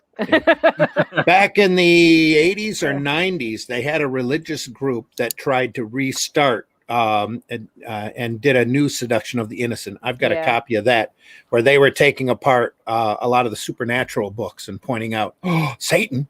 Yeah, the whole, and then it's like led to the whole Satanic Panic and Dungeons and Dragons and. Well, this is no different to what's been happening in France at the end of the day. Letting religion or any kind of dogma allow people to try and stop creators creating, or people just having freedom of speech is the most important thing. Yes, it really is to have freedom, not just freedom of speech, but freedom of idea, form, and concept. And to restrict that is a hideous thing. It's not a natural thing. Right. We've been, I've said it before, we've been drawing on cave walls since we were, running dawn around. Of time. Yeah, dawn of time, and we shouldn't be restricted in any way. I'm okay. I'd be okay with some people being restricted. Go ahead, Eric. Go ahead. I was just going to say, freedom of speech has to be actual freedom of speech. It has to be for everyone to participate in. Because once you start saying, well, this person can have freedom of speech, but this person can't. Except you. Yeah, it's like, eventually the guns get turned around on you, too. Then you've got Facebook and YouTube again. Exactly. They'll come for you eventually. You can't even say anything on Twitter. I couldn't even put up a friggin' mischievous piece on Twitter without some nitwit coming out and saying, "Oh, this is problematic." And if it wasn't for the fact that everybody else commenting on that piece was ignoring him, I would have taken that piece down just to not have the trouble. I mean, it was the stupidest. It's like, really, and I told you Randy, drew a black cat, and everybody or you had somebody up there that wanted to label it as blackface. And it's like, oh my God, look, words have meanings. It's like, well, if you really want to get bent out of shape sometime, you need to sit down and really look at Mickey and Minnie. But that's a whole nother story. That's, and that's the thing too. Like, and the thing is though, to dovetail on what I hope you don't think I'm joking, Mike. I'm being very serious. Really? Oh no, I know. Dovetail on what Russ is saying, that this isn't even like, oh, the conservatives, this is literally people using the language of social justice to literally attack marginalized creators for stuff that they're creating based on their experiences, and saying it's like, oh, because you don't fit our model of what being marginalized means, you're a danger to our society, you're a danger to our community. I mean, this is like, do you guys listen to yourselves? This whole I mean, it's like these people don't have individual thought. Like that's a huge. And the thing is too is that all of a sudden their tune changes when it comes to corporate media. They'll give corporate media all the leeway, but the second it's an indie creator doing something they don't like, must be destroyed. And this comes down to this whole thing where people have forsaken individuality and individual identity to become a part of this giant amorphous blob of intangible concepts that really have not a lot of basis. Yeah. And I knew we could swing this conversation around to Marvel Comics. Fair enough. But they're part of the problem. They're part of the problem because they are very much so. And you know, it's a shame because, like, you know, that was my company. Like I grew up a Marvel kid, you know, but now there's literally there are pretty much no books that are Marvel that I'll touch. I think that they just came. Christopher J. Priest just came out with a U.S. agent book today that I am going to pick up because that looks freaking badass and I loved the concept behind it. But like that's also because I know that Christopher J. Priest isn't going to rob me of my money. He's going to make a good book. I've been reading his stuff for years and I've never once been like, you know what? I don't feel like I came back with a bad, like, again, that's somebody going out of their way as an exception to the rule to make a good product. That's exactly what that is too. Also the fact that Kevin Feige's been in charge now for about 4 or 5 months, and I'm sure somewhere up there he's come down and said, guys, we really should try to make money. One of these days, you know, that Christopher Priest guy is really talented. Why don't we let him do a book? You know, you know. Yeah, and that's what I guarantee you. That's probably what happened. Christopher Priest wasn't right about awesome. Think that Black Panther. Hey, come on, you can draw. Well, I think that they were trying to bring him back on to do a Captain America book full on, because when you look at his interview initially for U.S. Agent, he was saying that, you know, when he found out that the Captain America he was going to do was U.S. Agent. So I think that his initial pitch was actually for Steve. But currently, that book is being handled by Ta-Nehisi Coates, and that dude probably threw a freaking ginormous temper tantrum, and they're just like, okay. Well, that and U.S. Agent is coming back in Falcon and Winter Soldier. They're going to bring him in to the MCU. Yeah.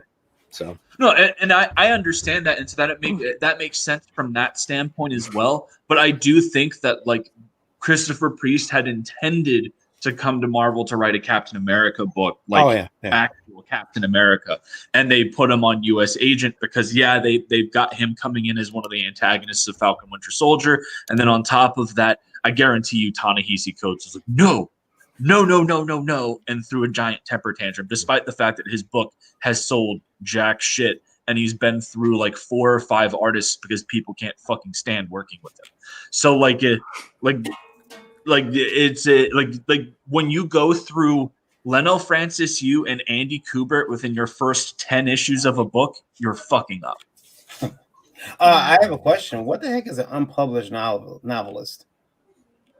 That maybe they might be in contract, but they're not published yet. Fanfic? Well, an unpublished. Sorry. Aren't we all unpublished novelists? An unpublished novelist, somebody who doesn't know about print on demand. I guess. I mean, yeah. Unless that's like kind of like a legal term, it doesn't quite make any sense. I've been an unpublished novelist for decades. Then, the reason why I say I was looking at some of the people who had a problem with the mischievous design, and one of their things says unpublished novelist, and I'm like, Isn't that? Yeah. Oh. Okay. If you're just looking at bios at Twitter, it could mean anything. That's your badge. That's what you want to be known as. Yeah. Great. It's like, it's like the people who write like aspiring writer or aspiring artist. It's like, honey, you're either doing it or you're not. There could be a reason You're for not that. aspiring. You're not aspiring. It's like either you're doing it or you're not doing it. If you're not doing it, then don't call yourself that. There's a reason. There's a reason for that. Well, and I think unfortunately it goes into that whole thing where, and I used to fall into this category where you think that it's a lot more complicated than it really is. Yeah. And so you are doing the writing, you are doing all that stuff, but you think that you have to go through the mainstream way. You think that you have to do that, and so you're still aspiring because you haven't gotten picked up yet or what have you. You haven't realized that, wait a minute, why do I need to go do this when I can literally just do it on my own?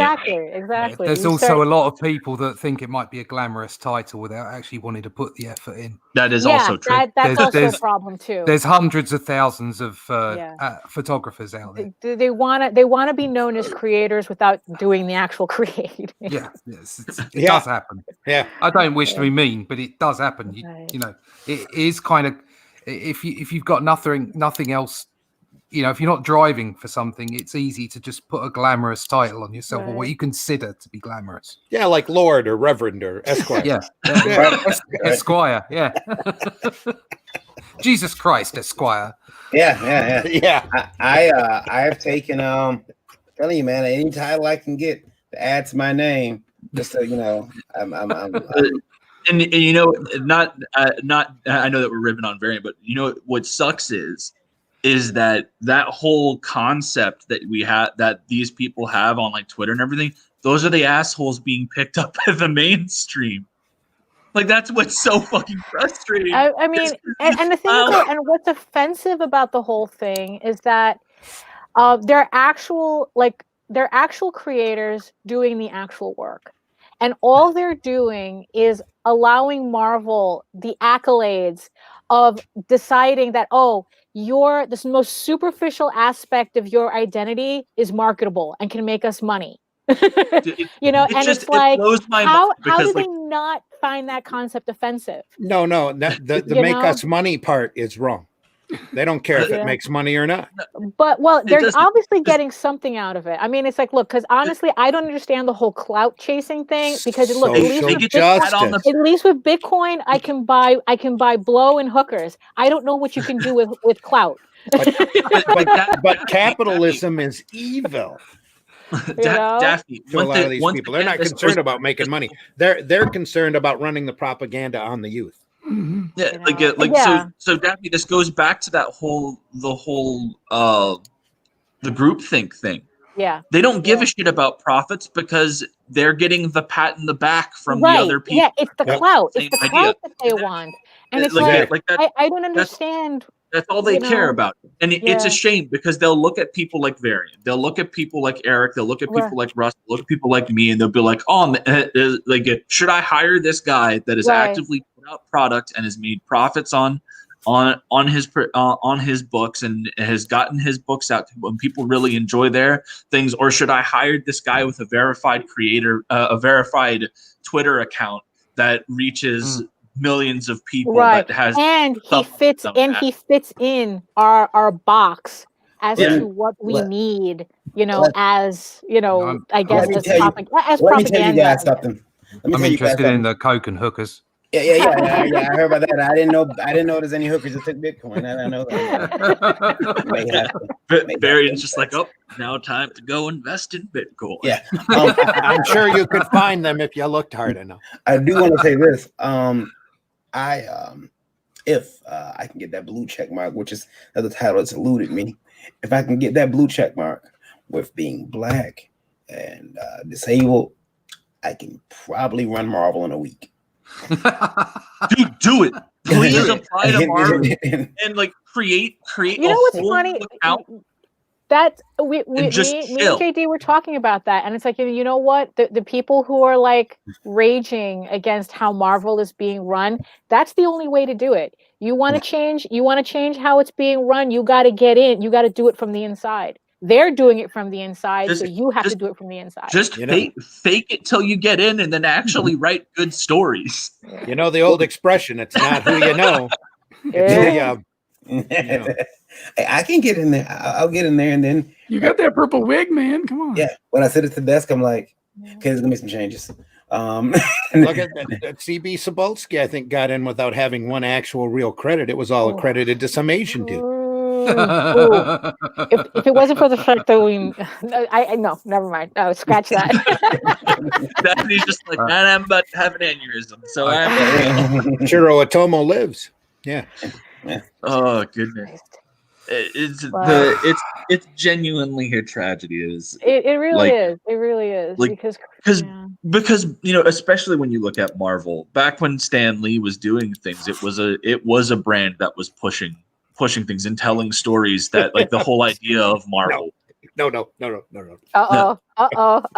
I've bit off Randy. No, Mike, you're a little anyway.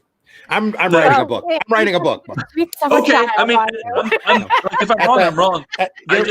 Your early perception of Marvel is literally a guy standing there scared to death of his uncle, who's sitting up on high in the publishing hierarchy, telling him what to do and deciding, you know what, maybe we should do 12 issues a month, and you should keep a tighter rein on everything. That's Marvel in the 60s. Okay. Seriously, Lee was running around like a chicken with his head cut off, scared to death that his uncle was going to come down on high and shut the whole thing down the next day. I know that was especially the case with, like, Fantastic, because he's told the story a million times. For when he was doing when he decided to do Fantastic Four #1, it was literally, all right, this is either going to work or I am quitting. Yeah, but go back and read the Kirby interview from his perspective of the same situation, and put the two of them together and realize that they're both telling that story from their perspective. And it gets to be, because Kirby will tell you, Stan Lee was sitting on a chair watching the furniture in the office being repossessed, saying that his uncle told him he better turn the stuff around or he's out of a job. And them deciding that maybe a team book would work because supposedly his uncle and Sal Brodsky from DC went golfing one day, and Saul said, "Hey, that Justice League book's selling like crazy for me. What are you doing?" And he come down and said, "Stan, what are you doing?" That's what I heard as well. Yes. And he sat with Kirby, and the two of them pounded out the team. And if you go back and look at where Marvel was at the time in the context of where they were and what they were printing, it's very logical to see that setup. And especially with Kirby coming off of Challengers of the Unknown and Marvel literally selling large monster books and having the rights to all of these previous characters that they hadn't touched since the 50s, the Human Torch and Captain America and all of that. And of course, Lee deciding to start adding that soap opera element and turning the entire team into a family. That's the magic of the Fantastic Four. Yeah. You know, and a lot of the early Marvel stuff can really be channeled back to the fact that they were just worried sick about making money. And they were literally throwing anything at the wall that they possibly could, hoping something would stick, and a lot of it did. Real quick, I know we're getting comic history is real interesting. I know we're approaching I'm getting into it, but I'm not as well, obviously. I know we're approaching the end of the show, but I got a question here from another unique spelling of Eric, ERYK. Cool. Yeah. This is from Eric Beck. Eric? Oh. Eric Beck, and he says, guys, have you all taken into account that there is no shared vision for the future of comics or the industry, or an actionable plan to get there? And he wants to know our thoughts on the subject. I think there are. By the way, I hate when we get these legitimate questions, Mr. Eric Beck. I love these legitimate questions. Yeah. There is a vision. I think there's a vision. I think there's a vision. I think the problem is that everyone has one. Everyone has their own. I don't even see why. Okay, you have 6 people in this room. All of us do comics. The only thing we want to do is do comics that entertain ourselves and entertain the people we show it to. I mean, if that's I would think that would be collectively the shared vision. But I mean, other than that, I don't understand why we would need, we're not a collective. Making a living works in there too. Right. Yeah. It's like, but it's like, we're all doing our own thing. I mean, we're doing comics. That's what brings us together. That's what makes us one group. But we're doing our own thing. I don't think comics have ever had a shared vision, have they? Yeah. It's just, the problem is people. It used to be just solid greed. Yes. But it's not like that anymore. Well, I mean, some people will stake their future for what they want the industry to be, and it's not so much that they have an alternative plan. They just They just hate that person's, and there's no actionable way to get that. I mean, I think we all want to have an industry in the next 20, 30 years, but I'm agree with you there. I think there's a lot of people in the industry whose plans I think absolutely suck. Yeah. Definitely. It's a personal opinion. I'm allowed a personal opinion. I think the way that they approach comics is hideous. Right. Okay. Look, comics are visual medium entertainment pulp for the masses to enjoy themselves. That's it. Give me money. Yeah. I will entertain you. And if really fortunate, we'll get to know each other and there'll be an interaction of character. Okay, outside of that, I'm entertaining. I'm telling stories. Yeah. And if you're trying to put messages in the story, okay, other than analogous or underlying sort of themes that you want to touch upon within a story to maybe educate or help, but if it's all ideology, you're doing it wrong because you're not entertaining anybody that way. Or to have enough creative writing ability to do creative metaphors. Yes, absolutely. I'm not in that camp because I'm no good at that kind of thing. Like I said, big guys punching each other in space. Yeah. That's what I'm about. But there are those things in my writing as well, and there are even deeper things in other people's writing. It's all there. Comics are everyone. Comics should be everything. But as soon as you try and direct it, trying to make it this blunt instrument, it doesn't work. Well, you see, I think that it's only it's like, look, there's going to be people who are going to do that, and you know what? They should be able to do that with their work too. But it's when they try to demand, they deserve all the sales that they can get from that as well. Whatever they can get out of it, Yes. The free market will decide. Yes. But it's like when they try to shape all of us into doing those types of things, I'm like going, oh, honey, you need to stop. And that's the point. Yeah. I knew we could bring this discussion back around to Marvel. You can write whatever you want, draw whatever you want, whatever messages you want. That's on you, but that has nothing to do with me. I think that there's no like everyone's already pretty much said it. I don't think that there's any collective vision ever has been between like any of us independents. But even when you're looking at the mainstream, I think one of the big problems that they have right now is they have shit editing.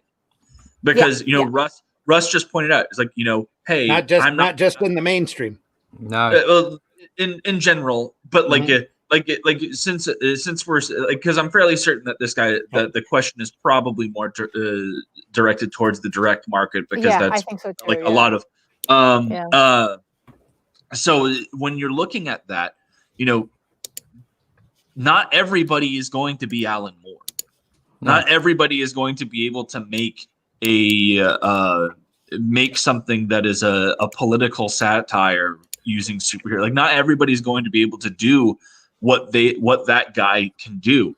And so when you're in the editor's chair, and the people at Marvel in particular, but DC and Marvel at this point, they are so afraid of these prima donna little shits who've gotten on their high horse about how great they are at writing that they refuse to tell them, hey, I see what you're trying to do here, but it's bad.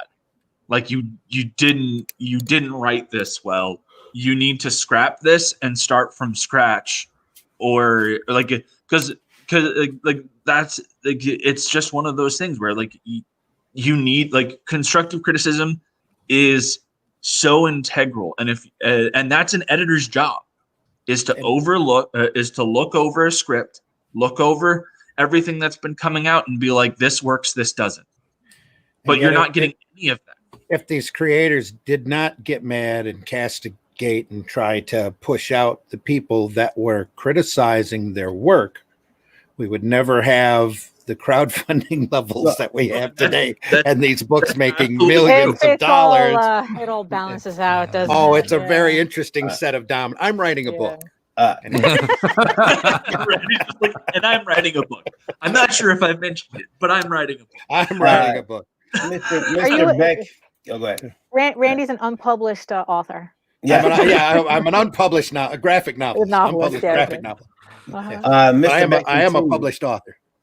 Mr. Beck continues, and he wrote a lengthy statement here. He says, distributors keep the industry stagnant. Barry, and before we really get into this, and I'm sure that Eric wouldn't mind if you think that it's really meaty, maybe we should hold off on that until Tuesday. Well, it's a radio comment is going to disappear. Oh, is it? Yeah. Oh, okay. There's no way you can screenshot it and use it later? I could screenshot it, but it's yeah, because I mean we got like 15 minutes, and you know how how we roll here. Yeah, just roll it over to Tuesday. However, you can. I think he's listening live, but I have to see because this can't. Eric, is there any chance you can send that to us at IndieVolt live at indievolt.com? We would love to discuss your discussion more in depth. IndieVolt live at indievolt.com. Include IndieVolt live in the subject matter, and you don't have to keep it to 90 words or less. If you really get on a good shoebox or soapbox, just let it flow. Yeah, well, and then we'll cover it on Tuesday. If one of the things I did want to address in the last, and we deeply appreciate your concern enough to write or to type in, that note. He stated that he says that the press, the comics press, see bleeding cool, doesn't live up to the weight of their responsibility. And he says the comics press just decries experimentation and calls for angry mobs when something fails or goes wrong. Yes. We don't get anywhere. At its very best or worst, the press sets the example for readers to follow. Well, I mean, I think the mistake is that you're confusing comics press with actual journalism and expecting a type of responsibility from them. Yeah. I think that's the first problem right there. We should definitely get into that on Tuesday. Journalism, mainstream journalism is dead in all forms. Industry journalists, it is. You're right. I mean, the only true journalists are the warriors who are like out there in the streets, literally, with their phones and they're getting it raw. I think Vice. I think Vice is left. Emily Zelasco, Comics and Art, says one reason I like comics is because it gives individuals a platform and a space to create for better or worse. Absolutely. Yeah, in the end, Emily. That's it. And and both will be filtered. It'll be filtered somehow. But Stench says that I'm writing a book. Randy Stench is coming for you. I'm vegan. Yeah. It's all right, Stench. I can take it. He also says if the prices of comics goes up, then the story quality should match it thrice. What silliness is that? Oh man, I don't even want to go into that. I'm still salty. There is an indie book that I backed that I think I paid way too much money for. It's a solid book, but it wasn't worth it. That's saying a lot because Kickstarter really acclimated a lot of people to paying premium for these books. So it's not like that in and of itself was a problem, but to get to a point where you're saying, I think I paid too much for this book, and you know what we should do, Varian, as a perhaps a topic for another show, is to actually invite people on to do critiques, serious hardcore critique in their opinion of books that they've picked up and what's wrong with them. Wow. Is that safe? Is that safe? Because this is the second time Michael has mentioned that he's picked up a book that he genuinely felt cheated on. Yeah. And I've picked up a product or two that I'm like, why did I even invest in this thing? Yeah. What do you think? Yeah, we could do that. Maybe. No, we could do that. I mean, we do it on the website, so why not on why not here live? We can look at someone and tell them they're wrong. No, but I do. And we'll get back to Mike's questions too. I mean, Mr. Eric Beck's questions too, because he wrote a lot of stuff, and he actually where do you think Eric is from? Does not say, but Eric, if you're listening, in your email, let us know where you're from. Let us know. Do drop us an email. Yeah, my friend. We deeply appreciate you listening, and we love your input. Yeah, ERYK. That's a new spelling. We got ERI. Well, that's what I thought. ERIK was weird. It's not weird. It's not weird. It's exotic. Now, we've got people listening from all over, so you never know how it could, That's where this person could be from. When I was younger, I considered trying to spell my name AYRKE. Oh my goodness. My biggest concern with Eric's around the world is the ones that spell it with a CK, because that's just way too much for me.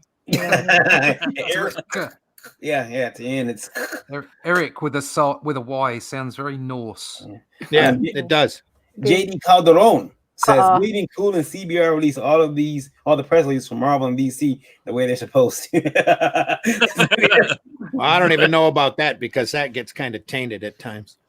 Ralph says, I love the fact back in my day I could afford to buy 10 or more books a week, get tons of entertainment. I didn't have to buy 6-12 issues to get a great story and still could enjoy art styles. I up until recently I was buying 15-20 books a week, and then I realized I like to eat, and these books not doable.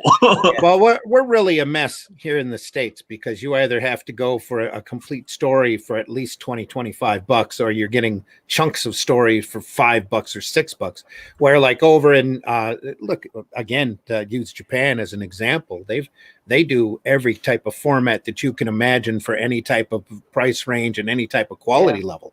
And you have to really admire that kind of market. And even over I think in Britain, where you've got the weeklies that I don't know, 2000 AD is still coming out weekly over there, isn't it? I think it's gone to monthly now. That's a shame. I'm not sure. It is a shame, but I don't know. I think the comic book industry over here is pretty much dead.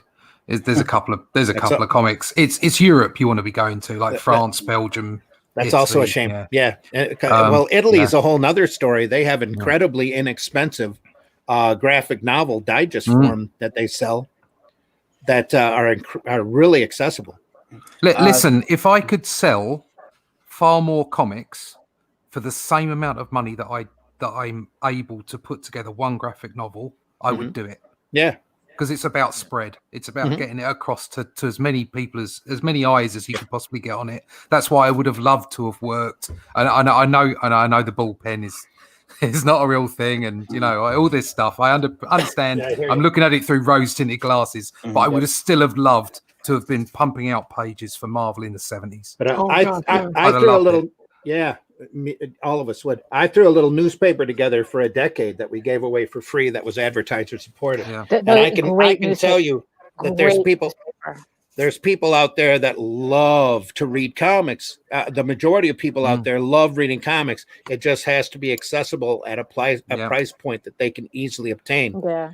Because you have to think about where comics have been. A dime, even a nickel for a short period. And that's not even bringing up like all of these ridiculous crossover events and things where it's it's not just about buying 12 issues of this one series. You have to buy 12 issues of each to get the story, and then it's like, oh well, if you wanted to get the whole thing, there's this omnibus for $120. That's what's so annoying about the big companies at the moment. Is they're the only ones with the power to do it, and they don't want to do it because they've got no vision whatsoever. And the people that are trying to do something different, like print on newsprint or do more accessible comics, are the ones that are really downtrodden and almost looked down upon despairingly. Yeah, look at the crap that Alterna Comics gets. And they're doing it he's a great guy. They're trying doing it properly. Yeah. Yep.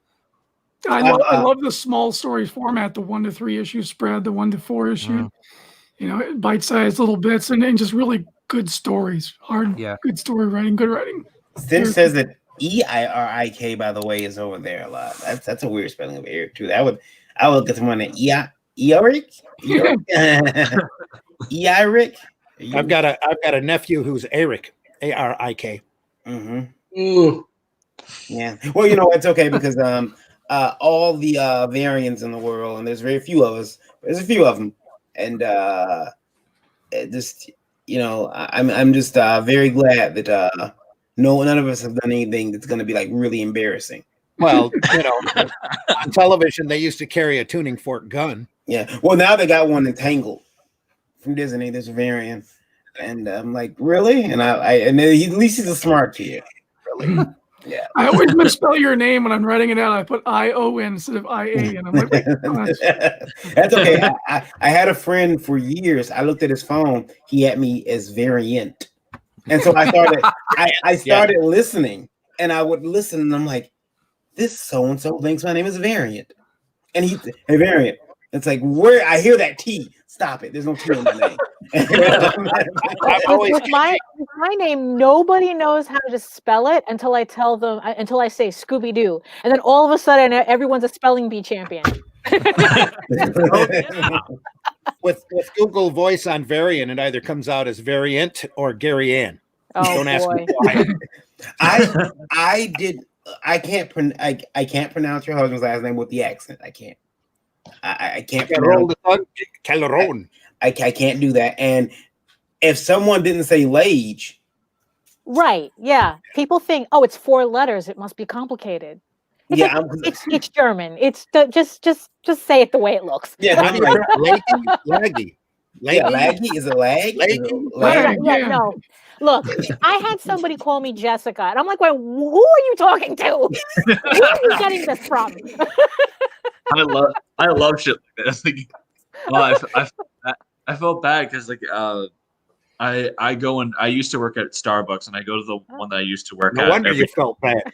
Go ahead. Yeah. No, actually, they treated their employees really well. I actually had a blast working there. But like when I went back to go visit, because the old store manager is good friend to me. So I go back and I visit every now and again. But there's a barista that works there, and her name's Beverly. But for like the longest time, I was calling her something else, like completely different. She's like, "I've introduced myself to you like 5 times. My name's Beverly." I feel okay, like Mary, not a problem. Yeah. I don't know where that comes from. Really, it's like our brains just like. I can't keep people's names in my head. AD says, "Make comics affordable." How dare you? Yeah, really. And Fish says, "My name summons things," and he's right. I believe it because I look at. I'm not. Sometimes about like his first time I seen his last name, I was like, "Whoa, I can't say that." I can't say that on air. And then, yeah, and well, maybe I can. I mean, say it 3 times. It's showtime. JD also says it's like rage, but with an L. Yeah, pretty much. Yeah. I try to swear. He swears it's not on purpose. So he keeps conjuring things. Back. Just don't say it 3 times real loud in a mirror. That's all. Well, I got a question. If you have a backer for your project, they like constantly like cancel, they'll back your project and then they'll cancel and back your project and cancel. Oh, are they not a whack backer? They probably would be. Like you're whack. Yeah, this will probably age me a bit. Does anybody remember the old HBO show, Not Necessarily the News? I remember. And there was a segment called Sniglets. Yeah. Words that should be in the dictionary but aren't. So there we go. I remember Diesel flew from that. That's the only thing I retained from that. That's the object that the key at a drive or a gas station bathroom is tied to. Oh no, I remember the ESO ASO. That's the guy who drives through the the gas station just to cut through, not to stop in, just to cut through an intersection. That's me. I've done that. I can't. I gotta admit, I'm not waiting for this light. ESO asshole could probably be cut down to just asshole. Yeah, well, that too. Acceptable behavior. And one of the last questions, guys. I know we gotta go. And this kind of cut deep. Why do comic book artists drive such shitty cars? Because we're broke. What are you talking about? That's harsh. Oh, you're right. We got here, didn't we? I don't drive. I just sit here and starve. There we go. Mother, I am hungry. Keep trying. You buy what you can afford, kid. I put over 200,000 miles on my car after I bought it driving to cons and stuff. So it just became shitty. That's what happens to them. They start out as very nice cars, and then we start going to cons, and the road gets it. And a hard-earned amount of shittiness, son. Yeah. It's a hard-earned amount of shittiness. If you look at our drawing desk, or like we got a drawing pad, after a while it gets scratched and oh yeah, definitely. Much the same as our cars. They get scratched and dinged up. Fine. Burger wrappers, sometimes with the burger still in it, that you forgot about while driving. So Stimp says the only thing artists drive with is passion. Even then. Sometimes that's truer than you know. He also says the whack backer is one of them Rusty Venture type of deals. Guys, we got to get out of here, but where can they find you at? That'll be my second book on Adobe Comics Blast, the whack backer. Boy. We'll start with Daphne. Where can they find you at? Well, if funny animal fantasy is your thing, go to Tall Tales, TAILS online.com and sign up to get the first 3 issues of Tall Tales for free as downloadable PDFs. And to get information about my upcoming Kickstarter in January, Ego Raven, Heir of the First Unicorn. So getting ready for that. And if you're also into art tutorials, demos, and the occasional live stream when I remember to do them, you can also find me on YouTube at Daphne Lage, Lage art. Now you'll get people saying, "Oh, I get it now." Okay, we have no idea how to. Oh, I've been saying leggy this whole time. Yeah, I put a D there for no reason. I just laid you. I thought it was it. Okay. Yeah, Mr. Odin. Hey guys, if you are a fan of epic combat and everything like that, check out Elysian Fields. We are live on Indiegogo at Pyramid Gambit. Currently sitting at 5K. We've got 17 days left to get in on that initial campaign window. So please help us reach that 10K. And if you're a little bit on the fence about it, we have started to put up the 0 issue on Webtoon in an episodic format, breaking it down 3 pages at a time.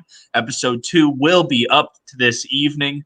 And you can follow me on Twitter at ElysianFields_0. And you can find us 9 Realms Publishing on Facebook.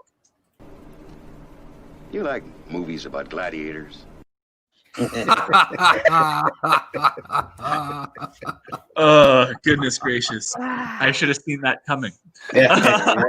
You spend much time in the men's locker room. Ever seen a grown man naked?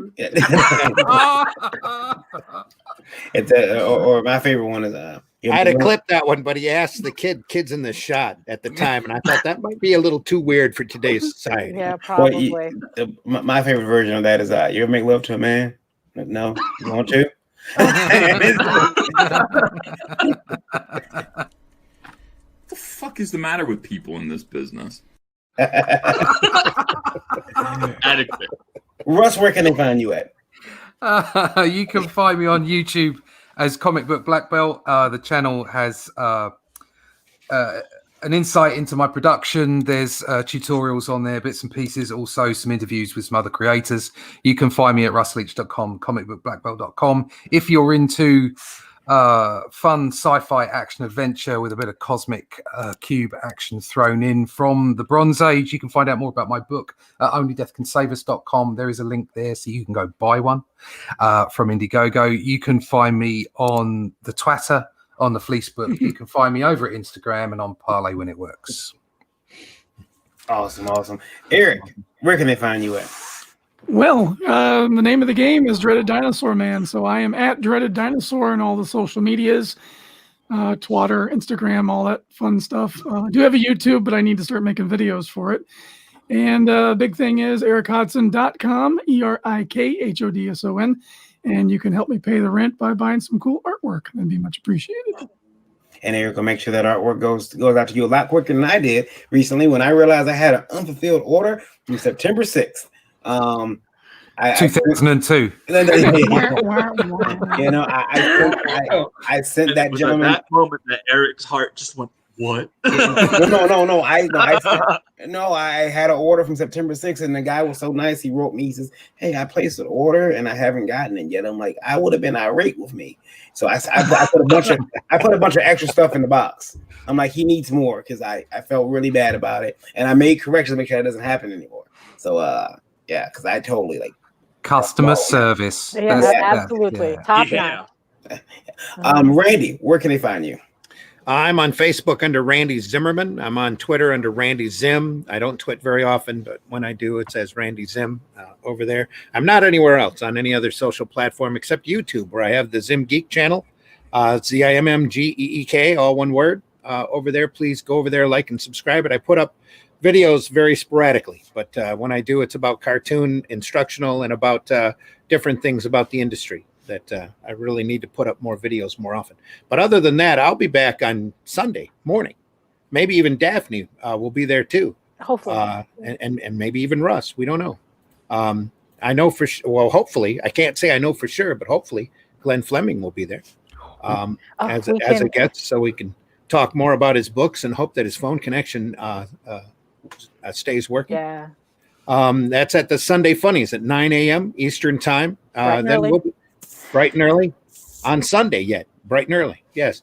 And then we're on Tuesday nights. We do the Indie Vault podcast at 9 p.m. Eastern time, where we talk more about comics and the business side of doing this. And then we'll be back on Thursday mornings also for the next Breakfast Buzz.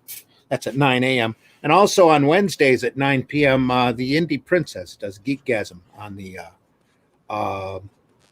on Indie Vault, where I think she's going to be. We'll have a fill-in host for the next few months. Yeah, next week is her last one for a good while. Next week is her last one, so you're going to have to get in if you want to see the show cam. Yeah, it might be your last chance. Shoe cam, yeah, exactly. For a while, so make sure you get there. Other than that, before, I know you still got to tell folks where you're at, Varian. We just all want to give our hearts out to Brian Frazier. Dan Frazier, sorry, Brian. Dan Frazier, who is a longtime comic fan who just came down diagnosed with prostate cancer. And we wish him the best on his upcoming fight. We know he's going to get through it because he is a warrior at heart. So. Yeah.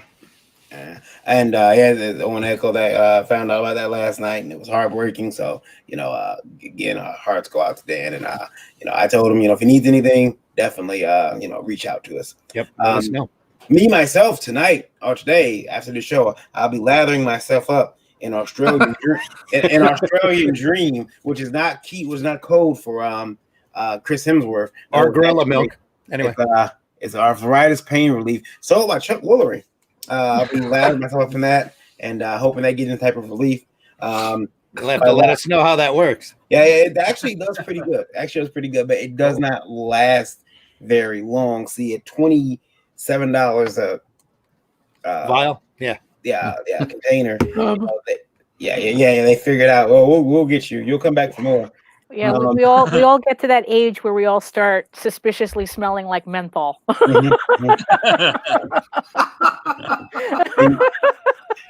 And I'll also be watching TV, which means I'll be watching a lot of TV, which means I'll be going through a lot of this tonight. Stomach relief.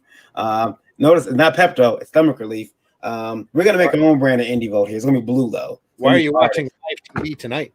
We're watching TV all day. Every time I get a news update, I'm just some things you just have to let go and handle on their own. Real. It's not like you can change anything. We're gonna make our own brand of stomach relief. It's gonna be for Indie Vote for artists, and is having to deal with what happens to you when you're an artist under pressure. We're gonna call it deadline relief. That's what we're gonna Deadline call it. relief. Yeah. Can't do this. It's the only caffeinated Pepto type of concoction. So we're gonna That sounds a little counterproductive. It does. I want to thank you guys for watching. Also, they can check in with IndieVolt TV. Got some new stuff going up there. IndieVolt Radio. We just launched a new show on IndieVolt Radio. Supersonic Pod Comics.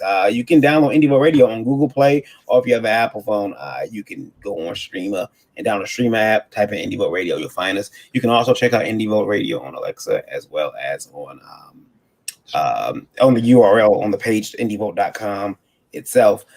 Eventually, I'll go native on iOS and Apple phones. Is that still an acceptable phrase? Going native? Probably not. Probably not. Okay. Probably not. It's okay. It's okay. Very. You'll get your cancel. You'll get your cancel notice in the evening. It'll be all right. You can't cancel me. I'm black anyway.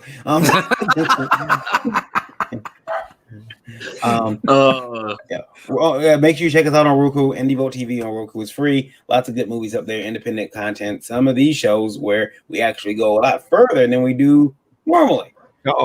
They can't control me on Roku. They can't. For more boiled angel discussions. Yeah. Anyway. We'll see you guys shortly. If you want to send us an email in, indievoltlive@indievolt.com. Include IndieVolt Live in the subject. And please give us emails to 90 words or less. Next week, we're going to be pulling the name of the person who's going to win that copy of The Kilted Avenger from Ryder Piper, which is Mr. Hodson's book he just released through Mess Bucket Comics. Did I get it all right, Eric? Yep, you got it all right. And the way to be in the running for that is to what? Go to Dreaded Dinosaur Man on Webtoon, sub to it and comment on it, and we'll match that up with an email that you send in to IndieVolt, and we'll pick one of those people. Yep. There we go. So, and also, we're going to count how many bottles of wine are on Odin's wall next week. I don't think it's coming up. Are those all Trader Joe's bottles? Yeah, I thought that was a piece of railroad track or something. No, I'm not sure.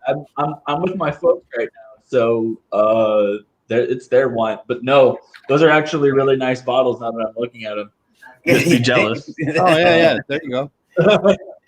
We're gonna see how many of them next week. We'll be able to gauge Odin's drinking habits. So it's not mine.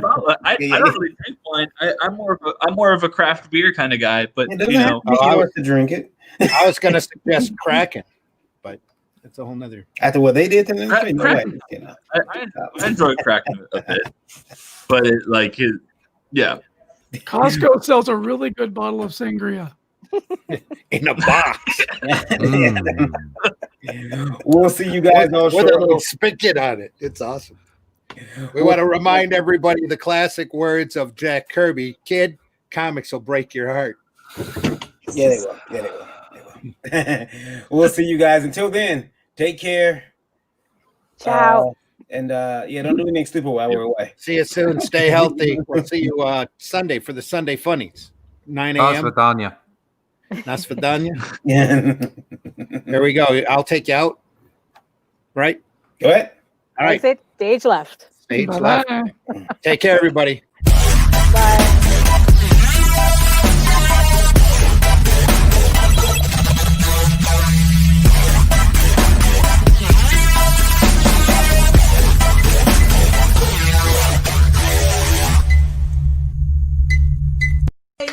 Yay! Think about what you've accomplished. You bunch of losers!